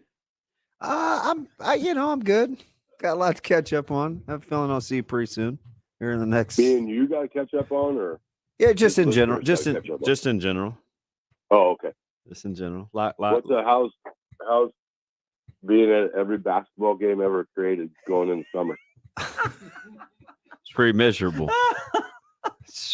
You got it. Listen, man, you got to be about over that, don't you? Yes. Yeah. Okay. Hey, do you remember a long time? Are you over competitive catch too? Competitive catch. Would that be 707? Yeah. Wow. We only did it one weekend. Oh, you did? Yeah. It was the school. Like we weren't playing for another team. No, I'm dead serious. You know, Kayla, he's not. I mean, it was Westside. Didn't you go do that thing Stoddard put on? Yeah, but it was Westside. It was all high schools. So not every high school represented. I mean, the teams were only your high school teams. Oh, you're talking about those like travel 7-on-7 teams like this. I thought that's what you were talking about. Hey, do you know what's pretty awesome is that I think a lot of these parents on this travel baseball thing are coming to the realization that they need to back it down a little bit. Yeah, I've been hearing that a lot lately. Like, it's pretty awesome. Wow. It really is. Well, it's just, I think it's great that they want to go and they want to go do all that stuff and play, but man, they're kids. I mean, you got 7 and 8 U teams that are going like 3-4 states. Oh yeah. I'm like, they're 8. Like they're gonna remember the hotel and the ice cream store they went to. They didn't remember none of those games. So it's just pretty cool that it's all coming back around full circle where the game can just be fun again. And the kids don't. There's no need for an 8, 9, 10, 11-year-old kid to play 60 games. So it's 2022, right? So let's go back 16, 12 years. Let's go back 11 years. Do you remember when I told Hoskinson and those guys what type of parent I would never be? Yeah, I'll never be the parent that oh no sacrifices and jeopardizes and travels and all this stuff. And yeah, that was fun. Hold tight. Hey, buddy, don't beat yourself up. Don't you dare beat yourself up. Because old Cue Ball Hoskinson said the same thing. That travel ball is my sister, the same thing. There's no need to go do all that, dude. We'll just play in the town team, and then you all get sold. You all get sold, and some coach comes up and, hey, I don't know if you guys noticed, but I really like your son's talent. I think they got, they can go quite a ways. And if you pay us $42,000 every summer, we'll make sure that happens. We'll play tournaments in 42 states. We don't like to go to Alaska because it's a little cold. But we wrap up the season in Hawaii, and it's a really fun tournament. We play another team from Omaha. We play a team from Lincoln, and then we play a team from Grand Island. It's just great, though. We're in Hawaii. And you guys just cut the check. Here you go, bud. Here you go. Take it. I guess I will not share with Vers the nice TikTok yesterday. Riley made the 10 and under travel softball team. I was very excited. Heartwarming. Hey man, yeah. Good luck with that. That's even crazier because now you factor in mean people. Our We Care Wednesdays, which we gladly do every Wednesday for softball. Yeah. We banned an entire organization because of one lady. And I'll just give you a free pizza if you can guess her name. It can't be too obvious, right? That it's Karen. It's Karen. Karen Sharp, winner for free pizza. Wait a minute. So what'd she do, Maddie? She got in at 11 a.m. Okay. 11. Open the doors. Okay, sits down. She did not leave our biggest table for the rest of the day. Poured water, shook her glass at my staff, which I hate. Rude. She got a slice at lunch and a slice at dinner. So that 8-seat table, if she gets out of the way, we can burn and turn that thing. We can get that thing moving, make you some money. So she's rude, she's mean. So I just called the guy that runs the program. I said, hey, I'm really sorry about this. And he goes, how's it going? He goes, is it going good? I'm like, oh, no, I'm calling to tell you your entire organization is banned from ever doing this again because of, I was like, what's your name? And she goes, Karen Blah. I was like, because of Karen Blah, your entire group will never be let in here. I'm like, even if you faction off, I said, I'm crazy enough to go through your whole roster, find all your coaches' names. That way, if they go to a different organization, they ain't coming in either, just because of her. Yeah, you've done investigating less things, right? The internet, I'll be honest, the internet is the worst thing for me because I can get access to information real quick. You used to have a problem with a couple people on there. We found them. Yeah, we did a little recon. Yes, and I'm very appreciative of that. Thank you. Everybody's got to have a behind the scenes guy. I'm a behind the scenes guy. Hey, here's Wait, tell Riley. Is it Riley? Yeah, I'm gonna send it to you. Tell Riley, congratulations. Yeah, it's very heartwarming. It'll warm your cockles. I hope they have careful. I hope they have fun. I hope just everybody gets back just like my great memories of playing baseball, which is the game I love. I love baseball more than football. But just there was a picture of it too on the interwebs that I just saw. But it was the lot across the street from my house was a sand lot. It was an empty lot, and it was you get there in the morning, and I was the youngest kid on the block, so I was the backup catcher. Okay, not the backup like you're going to play if the catcher doesn't show up. I had to sit in front of Mrs. Johnson's garage just in case the first catcher missed the ball. I had to make sure the baseball did not hit her garage. And then I was like 8. And then the kid didn't show up one day. He had vacation, sucker. And I Lou Gehrig'd him. I went in and hit a ground rule double my first at bat, and they're like, "You're in." I was like, great. Nice. Not the backup, not the backup catcher anymore. Oh, hey, hey, because we're 50 days away from the start of the season. If you didn't realize that, yeah.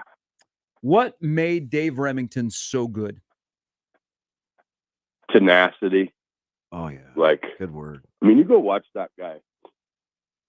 Coaches everywhere will tell the center, "Hey, it's okay if you're a half a second early." Dave Remington was like a second early, and he was gone. Great combination of athleticism, tenacity, ferocity, and dude just didn't want to lose. Just a badass dude from South Omaha that really gave zero S's about the opponent or anything. I mean, he was the one and it all came full circle. But when I was in Grand Island and he 83, so I'd have been whatever grade I was in. But the Husker Hoops team came, and they sat down and he signed my paper, and I was like, man, this dude is awesome. This is way cool. And so that was, I'd watched him every week, and it's weird when I was a young kid, I never really watched the backs. I just always watched the line. So, hey, let me ask you something because you have some nephews that are going through it. Has your opinion changed at all, or is it what you kind of just said early about like localizing it? Are you wavering at all on how long or how much you do the multi-sport thing? No. I mean, two would be the bare minimum. The nephews hung up the basketball long. Well, a couple years ago, I think I remember Ben saying. I think Max played his freshman year, and Cash was like, "Nah, dog, I'm good." And Cash is crazy. Like I went and watched them play baseball, which he played well. They played. Who the hell did they play? Anyway, played baseball. He caught a ride. Oh, Bellevue West. He caught a ride home with their neighbor, and so he goes home. We're at the game, and he shoots a picture like him working out. I'm like, "Hey, psycho! Like you just got done playing a baseball game in 99% humidity." But he was on the swole patrol, lifting and doing weird stuff. So I got an interesting text yesterday or tweet, and it kind of gave me some thought, because I was just pitting it against my own situations, and he said, two things. Everybody wants a dual sport athlete until they don't pick your sport. And now he and his son were kind of at the point where his dual sport son was getting beaten by the centralized, or not the centralized, the specialist. Yeah. So I just felt like that was interesting because we're not there yet, but people talk as though we are, right? Like, I mean, Caleb gets mad when he hears people say, basketball is a hobby or something like that. Here's the other piece to the equation, though, is high school coaches will move more toward that player at a younger age, right? Yeah. Like that's real.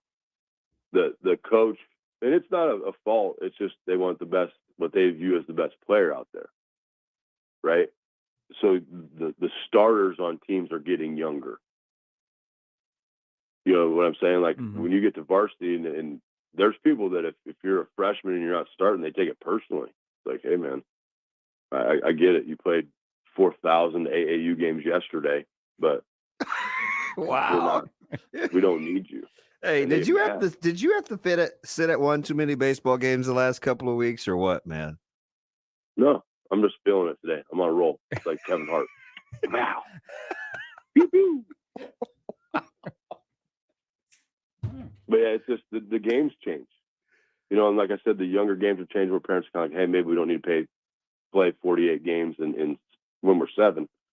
Now you're kind of seeing high school coaches like, well, I got to get this guy out there, and I got to play, blah blah blah, and it will kind of phase out the 2-sport kid. But here's the other thing with the 2-sport kid. Sometimes it's good to just go learn to be a great teammate, and you're not the starter, and you're not the best. And you're a kid that's just there with your buddies, being a good teammate, going in and fulfilling your role. Because guess what? When you move to the next level, whatever sport you're playing, and you were the dude in high school, you ain't the dude no more. And so you better be a good teammate, and you better work hard, and you better understand your role, or you will get gone. You will be asked to enter the portal. Good stuff, Verse. Shoot. My friend to the left here will be out to see you shortly. You're a wild dude. Hey, what are you leaving after the show? You got to do that crossover thing. So we have a pod, and then I have to. Yeah, you ain't coming. Don't lie. Hey, believe it or not, Maddie, I'm actually gonna look at a house. You already have a house. Yeah, I gotta do something different, man. We'll talk. Interesting timing. Yeah, I know. Wait till the rates go up to go look for a house. Hey, it's overpriced. Yeah, well, sit tight. You got 6 months. This whole thing's going to implode. What whole? Wow, what whole thing? What do you mean the whole thing? What whole thing? The housing market? Oh yeah. Oh, it's coming. Dude, I hope it's not like months. that. Was that 06, 07 where that thing 08. happened? 08? You think, Maddie? But the house 3 years ago was 150 grand. Well, I know you have a lot of I know guys in the I guess I'd say the. No, I don't even talk to them. They just want to sell. So you're telling me the house 3 years ago that was worth 150 grand is now honestly worth 450 grand? Oh, I get it. That's real. I get it. I'll be glad when they reset property values too. You don't want that. You just hold tight. You figure it out for a little bit more. You made it this far. All right, good buddy. advice. Thanks, Verse. Have a great weekend. See you later. See you, boys. Have a good weekend. Boy, he is wild, boy. Yeah. Used to host on this radio station. Yeah, he's a trip. Okay. All right. We'll be back to wrap up the week after this.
All right, all the segments from the week up on the radio replay page.